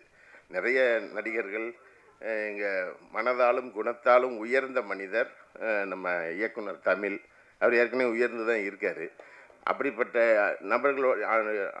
சகோதரர்களோடு எனக்கு நெருங்கிய தொடர்பு உண்டு. ஆனால் என்னென்னா, இந்த மாதிரி மேடையில் வந்து ஃபஸ்ட்டு பேசுகிறது, இந்த ஃபஸ்ட்டு படம்லாம் ஓடிச்சு, பார்த்தோம், பாடல்கள்லாம் பார்த்தோம். அதாவது பொதுவாக என்ன சொல்லுவாங்கன்னா, ஒரு மனித பிறப்பாக பிறந்தவர்களுக்கு 3 விஷயம் வந்து ரொம்ப பிடிச்சிட்டே இருக்கும். எல்லாருக்குமே பிடிச்ச ஒரு 3 விஷயம் உண்டு. ஒன்று வந்து கடல். எந்த மனிதர்கள் போய் நின்னாலும் அந்த கடலில் இருந்து வெளியே வரவே மாட்டாங்க, அந்த கடலை பார்த்துக்கிட்டே இருப்பாங்க. 2வது ஒரு விஷயம் மலைப்பிரதேசத்துக்கு போனாலும் என்ன செய்வாங்க, பார்த்துக்கிட்டே இருப்பாங்க. அந்த மலை அவர்களை வந்து அங்கேருந்து வெளியேற விடாது. 3வது யானையவும் பார்த்துக்கிட்டே நிற்பாங்க. இந்த 3ஐயும் மனிதர்கள் பார்த்த உடனேயே அந்த இடத்திலிருந்து தங்களை நகர்த்தி கொள்ள மாட்டார்கள், அங்கேயே நின்றுக்கிட்டே இருப்பாங்க, அதை பார்த்துக்கிட்டே இருப்பாங்க. ஏன் இது இருக்குது, இதனுடைய உளவியல் என்ன அப்படின்னு பார்த்தா, இந்த 3மே அளவில் பெரியதாக இருக்கிறது. கண்ணு கொள்ளாது, பார்க்குறதுக்கு ரொம்ப பெருசாக இருக்கும். இந்த கடல் அலைகள் பாய்ஞ்சிக்கிட்டு இருந்த இடம் அநேகமாக இது தரங்கம்பாடின்னு நான் நினைக்கிறேன். ஏன்னா தரங்கம்பாடியில் தான் இந்த பாடல்கள் எடுக்கப்பட்டிருக்குன்னு நினைக்கிறேன். ஏன்னா நான் தரங்கம்பாடிக்குள்ளே ஒரு 15 நாள் உட்காந்து இந்த காவிரி நீரோவியம்னு ஒரு புக்கு எழுதினேன். அந்த புத்தகம் எழுதும்போது, நீங்கள் அமர்ந்து மேலே காதல் பாடிக்கொண்டிருக்கிறீங்கல்ல, அதற்கு கடலுக்கு கீழே ஒரு மிகப்பெரிய வரலாறு இருக்குது. அதான் என் மனசுக்குள்ளே வந்து போச்சு. நல்ல ஒரு இடம் அது. அந்த கடலுக்குள் பல காதல்கள் செத்துப்போன வரலாறு ஒன்று. அந்த அலைகள் அந்த சோகத்தை பாடிக்கொண்டே இருக்கும். அந்த ஊருக்கு பேரே தரங்கம்பாடினாலே அலைகள் பாடி அப்படின்னு தான் பேர். தரங்கம்னா அலைகள் பாடிங்கிற ஊர் தான் தரங்கம்பாடின்னு சொல்கிறாங்க. அந்த ஊரில் தான் இந்த ஷூட்டிங் நடந்திருக்கு. ஏறக்குறைய 2-3 பாடல்கள் அதிலே இருந்தது. அந்த இடிந்து போன அந்த திண்டுகளுக்குள்ள இருக்குல்ல, அதற்கு உள்ள நான் இங்கே போய் ஆய்வு செய்து எழுதுனதில், அந்த காலத்தில் வயதுக்கு வந்த பெண்கள் பூப்படைந்த உடனே அன்றைக்கு இருந்த வெள்ளையர்களால், இல்லை அன்றைக்கு இருந்த ஆதிக்க சக்திகளால், அன்றைக்கு இருந்த மன்னர்களால் அவங்க வந்து பூ பெய்த உடனே அவங்கள வந்து அரண்மனைக்கு அனுப்பி வைக்கணும். இல்லாட்டினா அங்கே இருக்கிற படை வீரர்கள் வந்து அவர்களோடு உறவு கொள்ளணும். இவர்களுக்கான காதலோ எதுவுமே இருக்காது. உடனே அந்த தரங்கம்பாடி ஊரில் என்ன பண்ணுவாங்க அப்படின்னு சொன்னால், குழி தோண்டுவார்கள். ஒரு குழியை தோண்டி நெல் போடக்கூடிய ஒரு இதை உள்ளே வைப்பாங்க. வச்சுட்டு அதுக்குள்ளே அந்த குழந்தைய, அந்த பூ பெய்த பெண்ணை உள்ளே இறக்குவாங்க. இறக்கின உடனே அந்த பொண்ணு உள்ளே போய் அந்த நெல் அள்ளிட்டு வாமா அப்படின்னு சொல்லுவாங்க. அந்த குழந்தை உள்ளே இறங்கின உடனே மண்ணை போட்டு மூடிடுவாங்க. இந்த மாதிரி எவ்வளோ தெரியுமா, கிட்டத்தட்ட 8200 குழந்தைகள் அந்த கடலுக்கு கீழே இருக்கிறார்கள். அதற்கு பேர் பூவாடைக்காரி அப்படின்னு பேர் அதுக்கு. அதை வச்சுட்டு அந்த குழந்தை இறந்த இடத்த தெய்வமாக வழிபடுவாங்க. ஒரு பெட்டியில் பூ செஞ்சு அந்த பூவை சுற்றி அதை வழிபடுவாங்க. தரங்கம்பாடி கடற்கரை முழுவதும் பூவாடைக்காரிகள் நிறைந்த ஒரு ஊர். அவர்களுக்கு காதல் உண்டு. அந்த காதல் என்ன செய்யப்படுகிறது, அந்த இடத்த பார்த்ததுலேருந்து எனக்கு அப்படி தான் மனசுக்குள்ளே அதை பார்த்துக்கிட்டே இருந்தாலே ஒரு பதட்டம் வந்துக்கிட்டே இருந்துச்சு. ஆனால் அந்த கடல் வந்து ஒரு கதையை சொல்லிக்கொண்டே இருக்குது. அந்த அந்த கடலின் மேல் நின்று, அந்த தரங்கம்பாடியில் நின்று ஒரு கதையை, ஒரு காதல் கதையை நீங்கள் என்ன செய்கிறீர்கள், சொல்ல முயன்றிருக்கிறீர்கள். அந்த வகைக்கு வாழ்த்துக்கள், பாராட்டுக்கள். ஏன்னா காதல் என்பது நீங்கள் வந்து ஒரு ரொம்ப நீங்கள் பெரியாரை வந்து சொல்லுவாங்க தமிழ்நாட்டில், பெரியார் இல்லாமல் ஒரு விஷயத்தை பேச முடியாது. நீங்கள் வந்து பெரியார் வந்து காதலை பற்றி ஒரு விஷயம் சொல்லுவார். திருமணமோ கல்யாணமோ கன்னிகாதானமோ எதுவுமே தமிழ் சமூகத்தில் வழக்கே கிடையாது. நமக்குள் இருந்ததெல்லாம் காதல் தான். ஏன்னா கல்யாணமும் கன்னிகாதானமும் திருமணமும் பின்னால் நாம் உருவாக்கி கொண்டது. ஆனால் காதல் என்பது மட்டும்தான் என்னது, நமக்குள் சொந்தமாக இருந்தது என்று பெரியார் விடுதலையில் எழுதியிருக்கிறார். ஆனால் பெரியார் வந்து முன்னுக்கு பின் முரணாக பேசுவார் அப்படி என்றெல்லாம் சொல்லுவார்கள். ஆனால் அவர் முன்னுக்கு பின் முரணாக பேசியிருக்கலாம். ஆனால் அறிவுக்கு முரணாக பெரியார் ஒரு வார்த்தை கூட பேசியவரெல்லாம் மறந்துடக்கூடாது. அவர் அறிவுக்கு முரணாக பேசியவரே கிடையாது. எல்லாமே கிளீனாக என்ன செய்வார், அவர் எல்லா ஃபர்னிச்சரையும் உடைச்சிருப்பார். காதல் ஃபர்னிச்சர்லாம் உடைச்சிருக்காரு. நீங்கள் காதலை பற்றி அவர் நான் முன்னாடி எழுதுனதை படிச்சிங்கன்னா காதலை போட்டு உடைன்னு உடைச்சிருப்பார். ஆனால் அவர் எல்லா ஃபர்னிச்சரையும் உடைச்சிருக்கிறாரு. ஆனால் உட்கார வேண்டிய எந்த ஒரு ஃபர்னிச்சரையும் அவர் உடைச்ச வரலாறே கிடையாது. அதில் உட்கார வச்சிருப்பார். அதுதான் அவருக்கு இருக்கிற ஸ்பெஷல். நீங்கள் அவரை விமர்சிக்கலாம், என்ன வேண்டுமானாலும் பண்ணலாம். நீங்கள் வந்து காரல் மார்க்ஸ் எழுதிய, ஜென்னிக்கு எழுதிய காதல் கடிதம், அதை படித்து பார்க்கலாம். அம்பேத்கர் ரமாபாய்க்கு எழுதிய அந்த காதல் கடிதம், அதெல்லாம் பார்த்தீங்கன்னு சொன்னால் ஒரு காதல் அப்படிங்கிற ஒரு விஷயத்தை, அதுவும் ஒரு பெண் சிந்தனைக்குள் ஏறுவதற்குல, ஒரு பெண்ணுடைய சிந்தனைக்குள், பெண் சமூகத்தை சமைப்பவள். உண்மையிலே அந்த அம்மாவை பார்க்கும்போது அவ்வளோ பெருமையாக இருக்குது உண்மையிலே. அதாவது இதுக்கு வயசோ மற்ற விஷயமோ அவங்க சொல்லியிருக்கக்கூடிய விஷயமோ இதில் உழைத்திருக்கக்கூடிய அத்தனை பேருடைய உழைப்புமோ இது வெற்றி பெற வேண்டும் என்பது எல்லோருடைய விருப்பம். இது வெற்றி பெற வேண்டும். ஏன்னா ஒரு முயற்சி என்றைக்குமே எடுத்துக்கொண்ட ஒரு முயற்சி தோல்வியே கிடையாது, என்றைக்குமே கிடையாது. அது வந்து தோல்வி அப்படிங்கிறது ஒன்றை நான் ஏற்றுக்கிறவே மாட்டேன். நீங்கள் வந்து அது இவர்கள் இன்றைக்கு விதைத்திருக்கிற எந்த ஒன்றுமே, இந்த பூமியில் ஒன்றை விதைத்தீர்கள் என்று சொன்னால் பூமியில் எல்லாமே விழுந்துக்கிட்டே இருக்கும், ஆனால் மக்கி போயிடும். விதை ஒன்று மட்டும்தான் என்ன செய்யும், முளைச்சிக்கிட்டு வெளியே வரும். அப்போ விதைத்து கொண்டே இருப்பது அப்படிங்கிறது ஒரு விஷயம் இருக்குல்ல, அதை இவர்கள் எல்லோரும் சேர்ந்து என்ன செஞ்சிருக்கிறாங்க. சொல்லியிருக்கிற முறை என்ன, அது என்ன வடிவத்தில் சொல்லப்பட்டிருக்கிறது, எப்படி அது காட்சிப்படுத்தப்பட்டு இருக்கிறது, அது எப்படி மக்கள் ரசிக்க போகிறாங்க, இதெல்லாம் ரெண்டாவது பார்ட்டு. ஆனால் ஒரு விதையை விதைப்பது அப்படிங்கிற ஒரு விஷயம் இருக்குல்ல, அது ரொம்ப முக்கியமான ஒரு விஷயம். அதில் ஈடுபட்ட உங்கள் அனைவருக்கும் எனது பணிவான வணக்கத்தை நான் உண்மையிலேயே கதாநாயகன் கதாநாயகி. ஏமா நீங்கள் இப்படி பேசாமல் இருந்தீங்கன்னா உங்களை யார் லவ் பண்ணுவா, வந்தீங்க டக்குன்னு போய் உக்காந்துக்கிட்டீங்க, நல்லா பேசணும்ல. அப்போ வந்து பெண்கள் வந்து அந்த அடிப்படையில் ஒரு மிகப்பெரிய ஒரு முயற்சியை, ஒரு பெரிய முயற்சியை என்ன செஞ்சுருக்கிறாங்க. தமிழ் சினிமாவை பொறுத்த மட்டும் பெண்கள் வந்து நடிக்கவே கூடாது அப்படிங்கிறது இந்த காலமெல்லாம் உண்டு.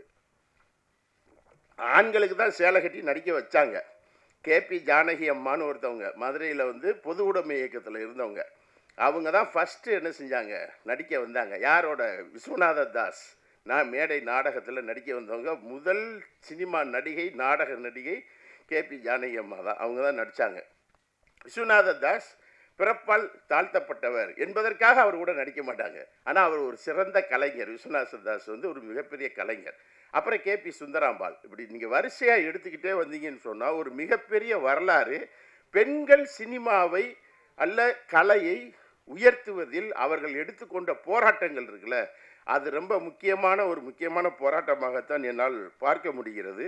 அப்படி ஒரு பெரிய ஒரு வாய்ப்பை வந்து என்ன செஞ்சுருக்கிறாங்க இந்த படத்தில் வந்து, இந்த அம்மா வந்து ஜெயலட்சுமி அம்மா வந்து அதற்கு ஒரு மல்லு கட்டுறது இருக்குல்ல, ஒரு அம்மா மல்லு கட்டுறதுன்னு ஒரு விஷயம் இருக்குல்ல. சில பேர் ஒரு விஷயம் 2 விஷயம் 3 விஷயம் செஞ்சுட்டு உலகமே நாசமாக போச்சு அப்படின்ட்டு எஞ்சி ஓடிடுவாங்க. ஆனால் இவ்வளவு இந்த ஏஜ் அப்படிங்கிறது ஒரு முக்கியமான ஃபேக்டர். ஆனால் அதுக்குள்ளே நின்று ஒரு விஷயத்தை செய்யணும் அப்படின்னு ஒரு அம்மா முயற்சி எடுக்கிறது இருக்குல்ல, அது வந்து ரொம்ப முக்கியமானது. ஏன்னா சமூகத்தில் நான் இன்னொரு விஷயத்தையும் அழுத்தமாக சொல்கிறேன், இந்த சமூகத்தை சமைத்தவள் பெண். நீங்கள் விவசாயம்னு ஒன்று இருக்குது, இந்த விவசாயத்தை கண்டுபிடிச்சது யார்? விவசாயத்தை கண்டுபிடிச்சது பெண் தான் கண்டுபிடிக்கிறார். அதுதான் வரலாறு. நீங்கள் குகைகளில் மலைகளில் இருந்த அந்த பெண்கள் அவர்கள் கர்ப்பகரமாக இருக்கிற காலத்தில் தின்ன பழங்களை கீழே போட்டுவிட்டு 10 மாதம் காத்து கிடக்கிறார்கள். மலை குகைகளில் தான் இருக்காங்க ஆதி மனிதர்கள். அவர்கள் தின்று கீழே போட்ட ஒரு கொட்டை 10 மாதம் கழித்து பார்க்கும்போது முளைச்சிக்கிட்டு நிற்கிது. அப்போ விதைச்சா முளைக்கும் அப்படின்னு கண்டுபிடிச்சவ பெண் தான். அதற்கு பின்னால் தான் விவசாயம் என்ன செய்யப்படுகிறது. உலகில் விவசாயம் கண்டுபிடிக்கப்பட்டதே பெண்களால் தான் என்ன செய்யப்படுகிறது, கண்டுபிடிக்கப்படுகிறது. கணக்கை கண்டுபிடிச்சது பெண் தான். நான் பெண்ணை பற்றி பேசுவதற்காகவே நான் அதுக்காக தான் வந்தேன். இந்த அம்மா பேர் ஜெயலட்சுமி, ஒரு படம் எடுத்திருக்காங்க, ரைட்டு வந்துரு அப்படின்ட்டு நான் வந்துட்டேன். பாக்கியராஜ் கூப்பிட்ட உடனே அண்ணன் தமிழ் ஃபோன் பண்ணி, நேற்று கூட நான் கிளம்பிட்டேன் சென்னையிலேருந்து திருநெல்வேலிக்கு. என்ன ஊர் திருநெல்வேலி, எப்படி ஊருன்னு தெரியுமில்ல, போனாலே வெட்டுவாங்க அந்த ஊர். அங்கே போய் இறங்கணும். அப்புறம் பாக்கியராஜ் தமிழன்னு சொன்னாங்க, நீங்கள் வாங்க கண்டிப்பாக ஒரு நிகழ்ச்சியில் பேசணும் அப்படின்னு சொல்லிட்டு, அந்த அடிப்படையில் தான். அதே போல் கணக்கு என்பது ரொம்ப முக்கியமான ஒரு விஷயம். நீங்கள் அன்னைக்கு என்ன கணக்கு இருந்திருக்கும், அந்த கணக்கை கண்டுபிடிச்சதும் உலகத்தில் பெண் தான் கணக்கையே கண்டுபிடிக்கிறா. ஒரு ஒரு ஒரு அவனுக்கு அன்னைக்கு என்ன இருந்தது சொத்து, ஆடு மாடுகள் தான் இருந்திருக்கும். ஆடுகள் பூரா என்ன செய்யும், மேய்ச்சலுக்கு போகும்போது கல்லெடுப்பா. கல்லெடுத்து 1 2 அப்படின்னு சொல்லியிருக்க மாட்டா, கல்லை போட்டிருப்பா போயிருக்கும், ஒரு உருப்படி போயிருக்கும். திரும்பி ஆடு வருது, குழியில் கல் இருக்குது, எடுத்து வெளியே போடுதா, 1 2 3 100 போச்சு, 99 கல் தான் குழிக்குள்ளே போயிருக்கு, ஒத்த ஆட்டை காணா, தேடுறா அப்படிங்கிறதுலேருந்து தான் கணக்கு உருவானது. கணக்கை கண்டுபிடித்தவளும் பெண்ணு தான். இதுதான் உலக வரலாறு. அப்போ உலகத்தை சமைத்தவள், சமூகத்தை சமைத்தவள், சமூகத்தை எப்படி காதலித்திருப்பாள் என்று நாம் யோசித்திருக்க வேண்டும். அப்படி சமூகத்தை காதலித்த ஒரு பெண்களை எப்படி இந்த சமூகம் அடக்கியது, எப்படி இந்த சமூகம் உடக்கியது. இப்பயும் காதல்னு பேசினாலே வெட்டிச்சுக்கிட்டு நிற்கக்கூடிய, அருவாளெல்லாம் கையில் தூக்கிக்கிட்டு நிற்கக்கூடிய காலத்திலும் ஒரு காதலை வாழ வைத்து கொண்டிருப்பது அப்படிங்கிறது சினிமா தமிழ் சமூகம் மாத்திரமல்ல, உலக சமூகத்தை வாழ வைத்து கொண்டிருக்கிறது, காதலை வாழ வைத்து கொண்டிருக்கிறது. ஆதலினால் காதல் செய்வீர் என்று என்ன சொன்னா பாரதி, ஆதலினால் காதல் செய்வீர். காதல் செஞ்சா என்னெல்லாம் கிடைக்கும்ங்கிறா யாரு, பாரதியார் சொன்ன ஆதலினால் காதல் செய்வீர் உலகத்தீரே அப்படின்னு ஒரு இது இருக்கு பத்தியில. காதல் செய்தார் மானுடர்க்கு கலவி உண்டு, கலவியில் கவலை தீரும். இந்த இப்போ ஒரு முத்தம் கொடுத்தார்ல, கவலை தீரும். கவிதை உண்டு, கானம் உண்டு, கலைகள் உண்டு, சாகாமல் இருப்பவும் கூடும், மரணம் பொய்யாகும், அதனால் காதல் செய்யுங்கள். மரணத்தை பொய்யாக்கணும்னாலே நீங்கள் என்ன செய்யுங்க, காதல் செய்யுங்கள் என்று பாரதி என்ன செய்கிறான், பாடல்கள் எழுதுகிறான். அப்போ இதையெல்லாம் கணக்கு பண்ணுகிற பொழுது ஒரு பெண், அதுவும் இந்த சமூகத்தில் ஒரு படத்தை எடுக்கணும், அதை பல வழியில் சொல்லலாம், எழுதவும் செய்யலாம். நாங்கள்லாம் நூல் எழுதுகிறோம். ஒரு புத்தகத்தை எழுதுவதற்கு ஒரு 6 ஆண்டு காலங்கள் ஒரு நதியில் நான் பயணித்திருக்கிறேன். 6 வருஷம் ஆற்றுக்குள்ளே படுத்து கிடந்திருக்கிறேன். என்னெல்லாம் வெளியே யாருக்குமே தெரியாது. ஆனால் ஒரு புத்தகத்தை நாங்கள் அப்படித்தான் எழுதுவோம், ஒரு வரலாறை அப்படித்தான் தேடுவோம். வாழ்க்கையில் பாதி நாள் எங்கேயாவது நாடோடியாக அலைந்து கொண்டிருப்போம், ஏதாவது ஒரு கல்வெட்டை போய் தோண்டிக்கிட்டு இருப்போம். இதை தான் நாங்கள் செய்து கொண்டிருப்போம். ஆனால் வெளி உலகத்திற்கு எங்களை பெரிசாக தெரியாது. இந்த சமூகத்தில் ஒரு எழுத்து என்பது ரொம்ப முக்கியமானது, ஒரு படைப்பு என்பது ரொம்ப முக்கியமானது. படைப்பாளி முக்கியமானவன், எழுத்தாளர் முக்கியமானவன். அந்த வகையில் ஒரு எழுத்தாளன் என்ற முறையில் இந்த படைப்பாளிகள் அனைவரையும் மிகவும் மனதார பாராட்டுகிறோம்.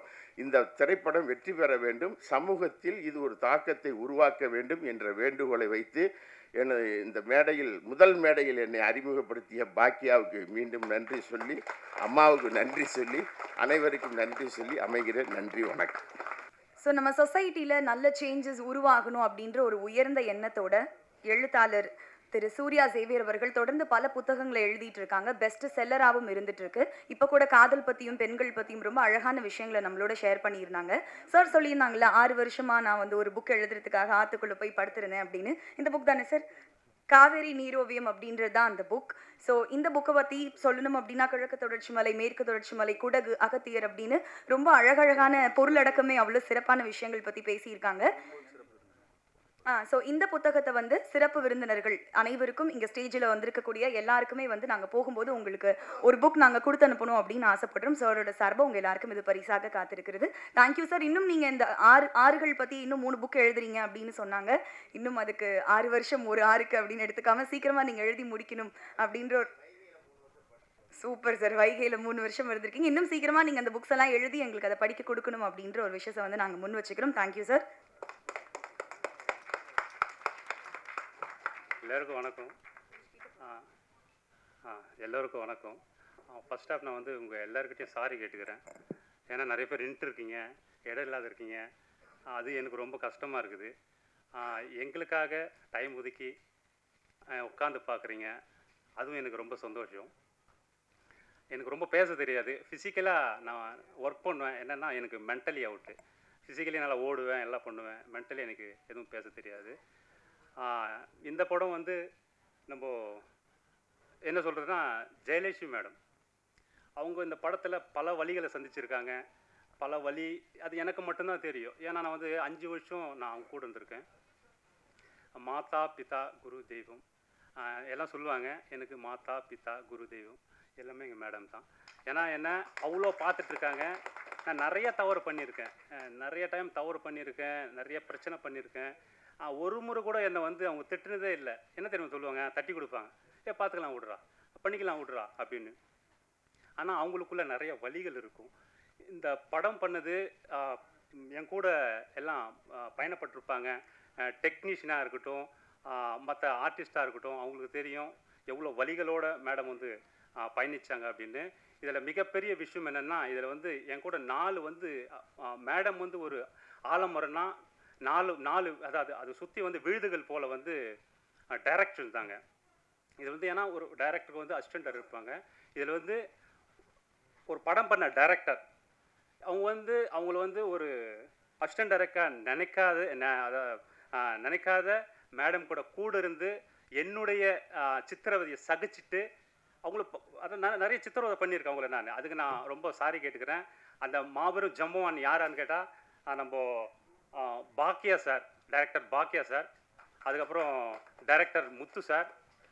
இதுக்கப்புறம் நான் 2-3 பேரை நான் கூப்பிடல, சாரி மன்னிச்சுக்கணும். என்னுடைய அண்ணன் டைரக்டர் சவுந்தர், அவர் வந்து என் கூட அப்பத்துலேருந்தே நான் துவண்டு போக சொல்லவும், நான் உழு சொல்லவும், நான் இது பண்ண சொல்லவும் என் கூடவே இருந்திருக்காது. என்ன தான் கருத்து வேறுபாடு இருந்தாலும் எங்களுக்குள்ள அவர் என்னை தட்டி கொடுத்து, இல்லை இல்லை இல்லை ராஜன் இப்படி இல்லை அப்படி இல்லை, எனக்கு நிறைய விஷயங்கள் சொல்லி கொடுத்துருக்காரு. அவருக்கு வந்து ரொம்ப தேங்க்ஸ் சொல்ல நான் விரும்புகிறேன். இந்த படத்தில் நிறைய விஷயங்கள் நடந்திருக்கு, யாருக்கும் தெரியாது. இந்த படத்தால் குறைஞ்சபட்சம் மேடம் வந்து பிபி இதுவாகிட்டு 5-6 டைம் வந்து ஹாஸ்பிட்டல் அட்மிட் ஆகிருக்காங்க. இந்த படத்துக்காக சவுந்தர் சார் யாருக்கும் தெரியாது, ஸ்ட்ரோக் வந்துடுச்சு அவருக்கு. இந்த படத்தை எண்ணி இது பண்ணி அந்த மாதிரி ஒரு மாபெரும் டைரக்டர் அவர். இன்னொரு டைரக்டர் வந்து கிருஷ்ணன், அவரும் என் கூட இருந்து சிறப்பாக செயல்பட்டார். அதாவது இந்த 4 பேரும் வந்து என் கூட இருந்து முத்தண்ணா இப்போ வரைக்கும் கூட நிற்கிறாரு. சவுந்தர் சாரும் அவரு கூட நிற்கிறாரு. நான் என்ன பேசணும்னு தெரியல. இன்னொன்று வந்து நான் இந்த மேடையில் நிற்கிறேன்னா அதுக்கு முதல் காரணம் ஜெயலட்சுமி மேடம் மட்டும்தான். அந்த வாய்ப்பை உருவாக்கி கொடுத்துட்டு வந்து நம்ம பாக்யராஜ் சார். என்னென்னா நம்ம தானாக்காரன் அப்படின்றதுல நம்ம தமிழ் சார் எனக்கு ஒரு ரோல் கொடுத்துருந்தாரு. அது சின்ன ரோல் தான். அந்த ரோல் நான் நடிக்க சொல்ல லிங்கேஷ் சார் அதில் ஆக்ட் பண்ணியிருந்தார். அவருக்கும் தெரியாது. அவர்கிட்ட நான் செல்ஃபி எடுத்திருக்கேன். நான் செல்ஃபி எடுத்திருக்கேன், சார் ஒரு செல்ஃபி எடுக்கட்டுமா அப்படின்னு. இப்போ என்னென்னா அந்த உயரத்துக்கு என்னை தூக்கி வச்சு இவ்வளோ பெரிய ஒரு பொறுப்பை கொடுத்து இங்கே நிற்க வச்சதுக்கு நெக்ஸ்ட் யாருன்னு கேட்டால் ஜெயலட்சுமி மேடம் தான். ஏன்னா அவ்வளோ பெரிய பொறுப்பு கொடுத்துருக்காங்க, கொடுத்தாங்க. அதுக்காக நம்ம தேங்க்ஸ் சொல்லிக்கிறேன். இன்னொன்று என்னுடைய அதான் இவ்வளோ நேரம் பேசினேன், அதுக்காக உட்கார்ந்த சீஃப் கெஸ்ட் சாரி, எனக்கு பேச தெரியல, எல்லாருக்கும் சாரி கேட்டுக்கிறேன். நீங்கள் எனக்காக பொறுமையாக இவ்வளோ நேரம் கேட்டதுக்கு. மற்றபடி வந்து நான் ஒரு 4 பேருக்கு சால்வை போடணும்னு நினைக்கிறேன். சவுந்தர் சார் கொஞ்சம் மேடையில் வரீங்களா ப்ளீஸ்.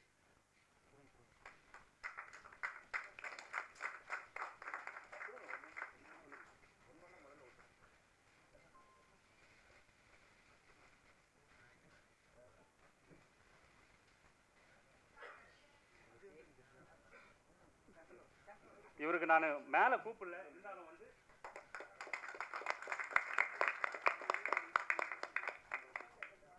இன்னொன்று கிருஷ்ணன் சார் கொஞ்சம் மேலே வரீங்களா. கிருஷ்ணன், டைரக்டர் கிருஷ்ணன். சரிங்கண்ணா. இன்னொன்று பாக்கியண்ணா மேலே வாங்க. பாக்கியா சார், இந்த ப்ராஜெக்ட் வந்து ஃபர்ஸ்ட்லேருந்து லாஸ்ட் வரைக்கும்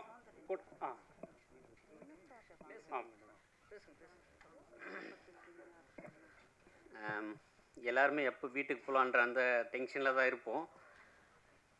நிச்சயமாக வந்து பார்த்தீங்கன்னா ஒரு பெண்மணியாக இருந்து எல்லாத்தையும் சொல்லிட்டார் அவர். ராஜன் சார் வந்து ஓப்பனாக எல்லாத்தையுமே பேசிட்டார்.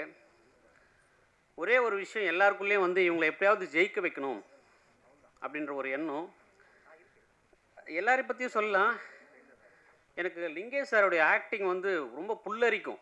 அந்த மாதிரி பண்ணுவார். ஒரு விஷயத்த சொன்னால் அதை அவர் உள்ளுக்குள்ளே எடுத்துகிட்டு பண்ணுவார். அப்படி பண்ணும்போது கூட மறுபடியும் மேடம் போய் கரெக்ஷன் சொல்லுவாங்க. இல்லை இது இன்னும் கொஞ்சம் இப்படி பண்ணணும்னு, அதையும் உள்வாங்கிட்டு ரொம்ப அழகாக பண்ணுவாங்க. இவங்க ஹீரோயினையும் ரொம்ப நல்லா பண்ணாங்க. இன்றைக்கி விழாமேடை வந்து பார்த்தீங்கன்னாக்கா நம்ம மியூசிக் டைரக்டரு சாண்டிஜி எல்லாருமே பார்த்துருப்பீங்க. ரொம்ப அழகாக பண்ணியிருக்காரு. ஒவ்வொன்றும் கண்டிப்பாக ஹிட் ஆகும். சந்துரு சார் வந்து கண்டிப்பாக சொல்லி ஆகணும். குழந்தைய வச்சுக்கிட்டு அவ்வளோ கஷ்டப்பட்டு அந்த பாட்டை எழுதினார். ஒவ்வொரு சுச்சுவேஷனுக்கும் அந்த வரிகள் அவ்வளோ அழகாக இருக்கும். இது நிறைய வழிகள், நிறைய போராட்டங்கள் எல்லாரும் பற்றியும் சொல்கிறதுக்கு இந்த நேரத்தில் வந்து டைம் போதாது. எல்லோரும் வேறு ஒரு டென்ஷன் எப்போ முடியும்னு தான் உட்காந்துருக்கோம். அதனால் எனக்கு வாய்ப்பு கொடுத்த எல்லாருக்கும், குறிப்பாக மேடத்துக்கும் சரி, இங்கே என்னை கூப்பிட்டு அறிமுகப்படுத்துறது வந்து ராஜன் சார் தான். அவருக்கும் சரி இந்த இடத்துல எல்லாருக்கும் ஒரு நன்றியை தெரிவிச்சுட்டு முடிச்சுக்கிறேன். நன்றி சார். இன்னொன்று பாக்கியா சார் கொஞ்சம் மேடைக்கு வாங்க. பாக்கியா சார் என்னன்னா இந்த படத்துலேருந்து முதல்ல இது வரைக்கும் கூட இருந்து எனக்கு எல்லா வேலையும் முடிச்சு கொடுத்தாரு. அவருக்கு கோடான நன்றி. இன்னொன்று வந்து என்னுடைய முத்தண்ணன் என் முத்தண்ணன் சண்டை போட்டுனே இருப்பேன் முத்தண்ணன்கிட்ட. இருந்தாலும் இப்போ வரைக்கும் என் கூட இருந்து எல்லா விஷயங்களும் பண்ணி இந்த படத்தை அடுத்த கட்ட ஜெயிக்கும்னு சொன்னது நம்ம முத்தண்ணன் தான். ரொம்ப ரொம்ப நன்றி. இன்னொன்று கிருஷ்ணன் சார் வாங்க.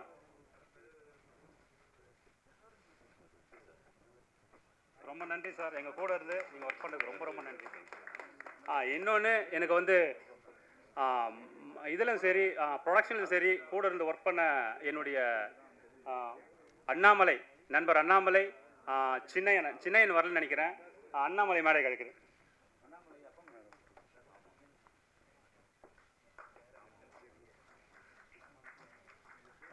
அப்புறம் இது வரைக்கும் என் கூட நான் என்ன திட்டினாலும் சகிச்சுட்டு என் கூட வேலை செய்கிற சக்தி, அதுக்கப்புறம் ரவி,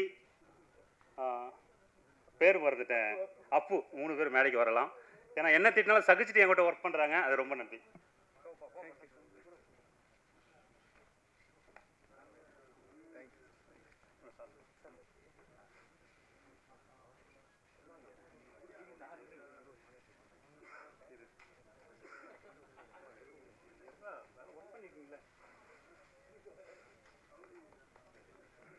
சார் இதோட முடிச்சுக்கிறேன். அதிகம் பேசிட்டு நினைக்கிறேன் நான், எனக்கு பேச தெரியல.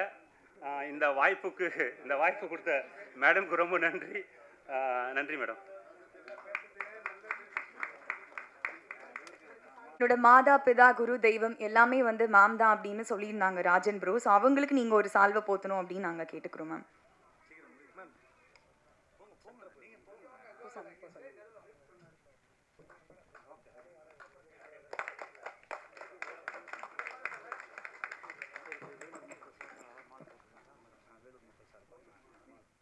ஒரு நிமிஷம், ஒரே ஒரு நிமிஷம். நான் என்னுடைய சார்பாகவும் என்னுடைய டீம் சார்பாகவும் ஒரு மலர் மாலையை பொன்மாலையாக அணிவிக்கணும்னு நினைக்கிறேன். Madam please madam. Soundha sir கொஞ்சம் வர்றீங்களா? வாங்க. கிருஷ்ணா சார் வாங்க.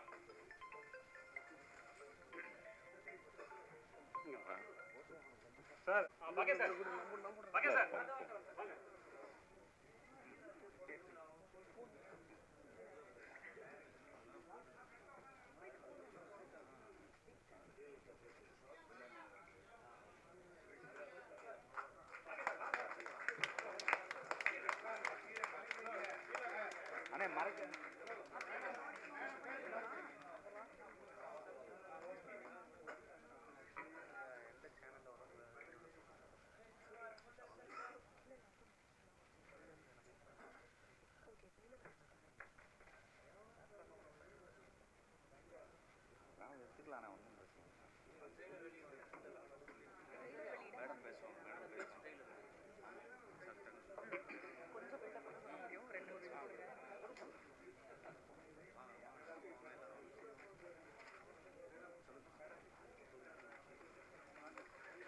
பண்ணுறதுக்காக ப்ரிப்பேர் பண்ணிட்டு இருந்தேன். அப்போ தான் வந்து டிரெக்டர் மேம் கிட்ட பேசக்கூடிய சான்ஸ் எனக்கு கிடைச்சது. நான் அவங்க கிட்ட கேட்டேன், மேம் உங்களுக்கு படம் எடுக்கணும் அப்படின்ற ஆசை வந்து எப்போ தோணுச்சு, அதுக்கான ஆரம்ப புள்ளி என்னவா இருந்துச்சு அப்படின்னு நான் மேம் கிட்ட கேட்டேன்.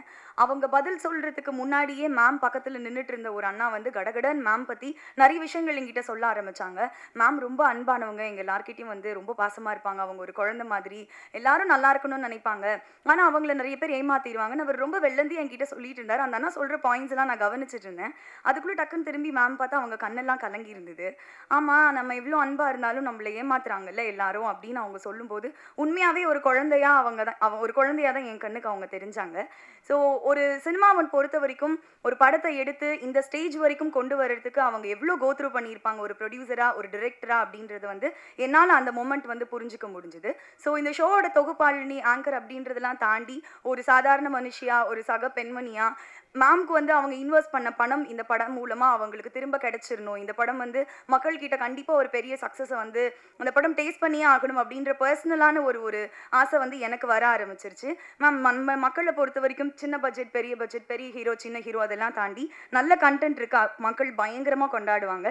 ஸோ நீங்கள் எதுக்குமே வருத்தப்படாதீங்க. படத்தோட ப்ராசஸ் பற்றி நீங்கள் எங்களோட ஷேர் பண்ணிக்கோங்க. படம் வந்து நல்லபடியாக அமையணும் அப்படின்னு எல்லார் சார்பாக நான் உங்களுக்கு வாழ்த்துக்களை தெரிவிச்சுக்கிறேன். Please ma'am.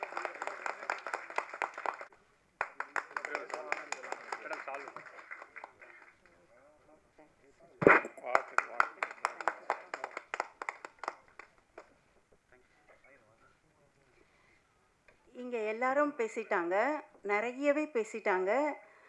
இப்போ வந்து எல்லாருக்குமே பசிக்க ஆரம்பிச்சிட்டீங்க, எனக்கு கூட பசிக்க ஆரம்பிச்சிடுச்சு. அந்த டயர்டில் எல்லாரும் இப்போ இருக்கிறீங்கன்னு நல்லா தெரியுது. நிறைய பேசணும்னு நினச்சேன், ஆனால் இந்த டைம் அதுக்கேற்ற மாதிரி இல்லை. முக்கியமாக இதில் வந்து என்னோட செலிப்ரேட் பண்ண எல்லாருக்குமே, அதாவது டெக்னீஷியன் அவங்களுக்கு தான் ஃபஸ்ட்டு சாரி. நான் முதல்ல நினச்சது என் இறைவனுக்கு நன்றி சொல்லணும்னு நினச்சேன். ஆனால் இங்கே இருக்கிறவங்க பேசுகிறத பார்த்துட்டு என் இறைவனை ஒரு செகண்ட் மறந்துட்டேன். அவர் கோச்சிப்பார், இல்லை ஆண்டவா இறைவா நீ தான்ப்பா எனக்கு எல்லாமே. அதுக்கப்புறம் ஒரு தாய் என்ன பண்ணுவா, குழந்தை ஸ்கூல் போக சொல்ல பென்சில்ஸ் கரெக்டாக வச்சுருக்கா, பேனா கரெக்டாக வச்சுருக்கா, தலை ஒழுங்காக வாரி இருக்குதா, பொட்டு அழகாக வச்சுருக்கா அப்படின்னு சொல்லிட்டு நான் ஷூட்டிங் போக சொல்ல என் 3 தேவதைகள், என் பெண்கள் எனக்கு ஒரு தாயாக இருந்து தலைவாரி விடுவா, ஒருத்தி எனக்கு சாப்பாடு ஊட்டி விடுவா, ஒருத்தி என் பெட்டியில் எல்லாமே இருக்குதா கரெக்டாக அப்படின்னு, அம்மா ஜாக்கிரதையாக போயிட்டு வாம்மா, யார்கிட்டையும் ஏமாந்துடாதம்மா அப்படின்னு சொல்லுவாங்க. அந்த பெண்களை என் 3 தெய்வங்களை நினச்சி என் தெய்வத்துங்களுக்கு நன்றி சொல்கிறேன். அவங்க என்னை அனுப்பலைன்னா நான் இந்த இடத்துல இல்லை. முக்கியமாக இதுக்கு தலைமை வாங்கிய தமிழ் அவர்கள், கொஞ்சம் தண்ணி குட்டுற குட்டிமா, அந்த தமிழ் அவர்களுக்கு நன்றி சொல்கிறேன்.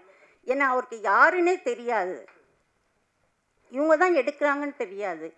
ஆனால் அவர் ஸ்டூடெண்ட்ஸுக்கு மற்றவங்களுக்கு எல்லாம் அவர் சொல்லி அனுப்புறது, ஒரு பெண் எடுக்கிறாங்கப்பா அவங்களுக்கு போய் ஹெல்ப் பண்ணுங்கன்னு சொல்வார். அந்த தமிழ் அவர்களுக்கு என் நன்றியை தெரிவித்து கொள்கிறேன் மனசார. அதுக்கப்புறமும் லிங்கேஷ் ரொம்ப நல்லா நடிப்பார். என் முகம் கொஞ்சம் சோகமாக இருந்தால் கூட, என்ன மேடம் என்ன சோகமாக இருக்கிறீங்க, என்னப்பா இந்த சீன் எப்படி வரும் அப்படின்னு கேட்பேன். எப்படி நடிக்கணும் மேடம், இல்லைப்பா இப்படி தான் இருக்கணும், போங்க மேடம் நான் பிச்சு ஒதுறிடுறேன் அப்படின்னுவார். ஒவ்வொரு காலகட்டத்துலேயும் என்னை கேட்டு பயப்படாதீங்க மேடம் சூப்பராக நடிக்கிறேன்னு சூப்பராக நடித்து கொடுத்தாரு. கதாநாயகி திவ்யா நான் கேட்டு எது சொன்னாலும் அப்படி மனசில் ஏற்றுக்கிட்டு நடிப்பா. அப்போ தான் நான் சொல்வேன், திவ்யா விஜய் கூட நடிக்கணும், அஜித் கூட நடிக்கணும்னு ஆசை இருந்தால் போதாது, நல்லா நடித்தா தான் உன்னால் வர முடியும் அப்படின்னு. ஓகே மேடம் நான் நல்லா நடிக்கிறேன் அப்படின்னு சொல்லலாம். அதே மாதிரி ஆண்டி மியூசிக் என்னை கேட்பார், மேடம் உங்களுக்கு ஓகேவா, நான் ஏதாவது சொன்னால் என்னை திட்டிக்கிட்டே தலை சொரிஞ்சிட்டே போவார். என்ன இந்த மேடம் வேறு அப்படின்னு அப்படி போவார். திரும்பியும் வந்து மேடம் இப்போ ஓகேவா அப்படின்னு கேட்பார். நல்லா இருக்கு ஸ்காண்டி அப்படின்னு சொல்வேன். அவருக்கு ஒரு தேங்க்ஸு. ரெண்டாவது நம்ம டோனி, அவர் என்னை பார்த்தாலே சிரிப்பு வருது அவருக்கு. Super cameraman. இப்படி தான் எடுக்கணும் அப்படின்னா அவ்வளோ சூப்பராக தான் ஒர்க்கில் அவர் ஃபஸ்ட் இடம் கொடுப்பாரு. அவருக்கு தேங்க்ஸு. ராஜன் ஃபஸ்ட்லேருந்து லாஸ்ட் வரைக்கும் என்னோட இருந்து இந்த பயணத்தை அழகாக முடித்த மிஸ்டர் ராஜனுக்கு என்னுடைய நன்றிகள். பாக்கியா, முத்து, நிறைய பேர் டெக்னீஷியன், இதில் வேலை செய்த அத்தனை டெக்னீஷியனுக்கும் என்னுடைய நன்றியை தெரிவிச்சுக்கொள்கிறேன். ஸ்டண்ட் மாஸ்டர் விஜய் என்னை கேட்பார், மேடம் உங்களுக்கு சந்தோஷம் தானே அப்படின்னு. என் பேச்சை கேட்டுட்டு அப்படியே செய்வார், இது போதுமா மேடம் அப்படின்னு. அவருக்கு ஒரு நன்றியை சொல்லிக்கிறேன். செந்தமிழ் அவர்கள் என் படத்தில் அவர் அட்வொகேட்டு இருந்தாலும் என் படத்தில் நல்லா நடிச்சிருப்பார். அவருக்கு நன்றி. எல்லா டெக்னீஷியனுக்கும் நன்றி. பாக்கியா, முத்து, சவுந்தர், கிருஷ்ணன், அவங்களுக்கு எல்லாருக்கும் என்னுடைய மனமார்ந்த நன்றி. பாக்கியா என்னை ஒரு சிஸ்டராக இருந்து, அவரை மாதிரி ஒரு மனுஷனை பார்க்க முடியாது பாக்கியாவை மாதிரி.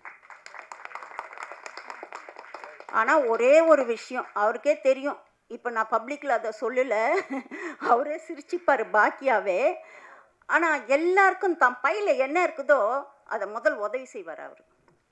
அதான் நான் சொல்லுவேன், பாக்கியா உன் பையில் இருக்கிறத பார்த்துக்கப்பா அப்படின்னுவேன் நானே. எல்லாருக்கும் உதவி செய்வார். ரொம்ப தங்கமான மனுஷன். பள்ளி பருவத்தில் இருந்தால் அது எனக்கு தெரியாது, நல்ல உதவி செய்வார். இன்னும் யாரையாவது நான் மிஸ் பண்ணிட்டேன்னா எனக்கு தெரியல. இங்கே பேச்சாளராக இருந்து பேச்சு கொடுத்த ஓகே பாடலாசிரியர் சந்துரு தனிப்பட்ட நேரத்தில் நிறைய பேசுகிறவங்க இங்கே மறந்துட்டேன் நான். சந்துரு அவர்கள் நல்ல வரிகளை எழுதி இதுக்கு கொடுத்தாரு. 2 பேச்சாளர்கள் இங்கே சூப்பராக பேசினாங்க. உங்கள் நேம் சம்பத்குமார். நெக்ஸ்ட்டு அவர் ஒரு எழுத்தாளர், அவர் ரொம்ப சூப்பராக பேசினாங்க. படம் எடுக்கிறது பெருசு இல்லை, படத்தை வந்து பார்க்குறது பெருசு இல்லை, ஆனால் அதனுடைய உள் கருத்தை அறிஞ்சு ஒரு தமிழை பற்றி பேசினாங்க பார்த்தீங்களா, ஒரு லேடியை பற்றி பேசினாங்க தெரியுங்க.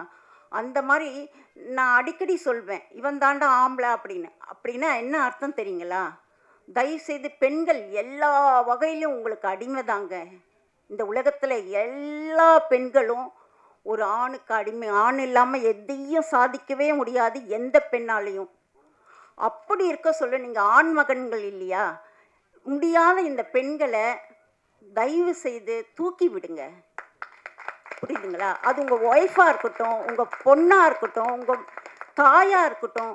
நாங்களாம் ஒன்றும் பண்ண முடியாது இந்த உலகத்தில். உங்களை தவிர நீங்கள் இல்லாமல் ஒரு ஆண் இல்லாமல் ஒரு பெண் என்னத்தை சாதிக்க முடியும்?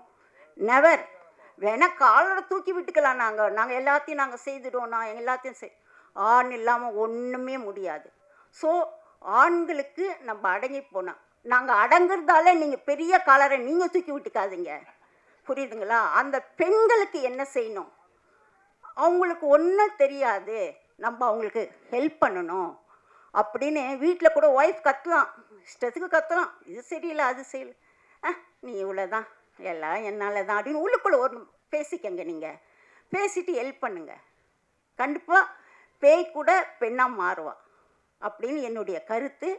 பெண்களுக்கு இதை ஆண்கள் எல்லாருக்கும் கைகூப்பி வணங்குறேன்.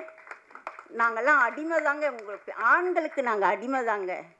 புரியுதா? அதை நீங்கள் உணர்ந்து அவங்கள கொஞ்சம் தூக்கி விடுங்க.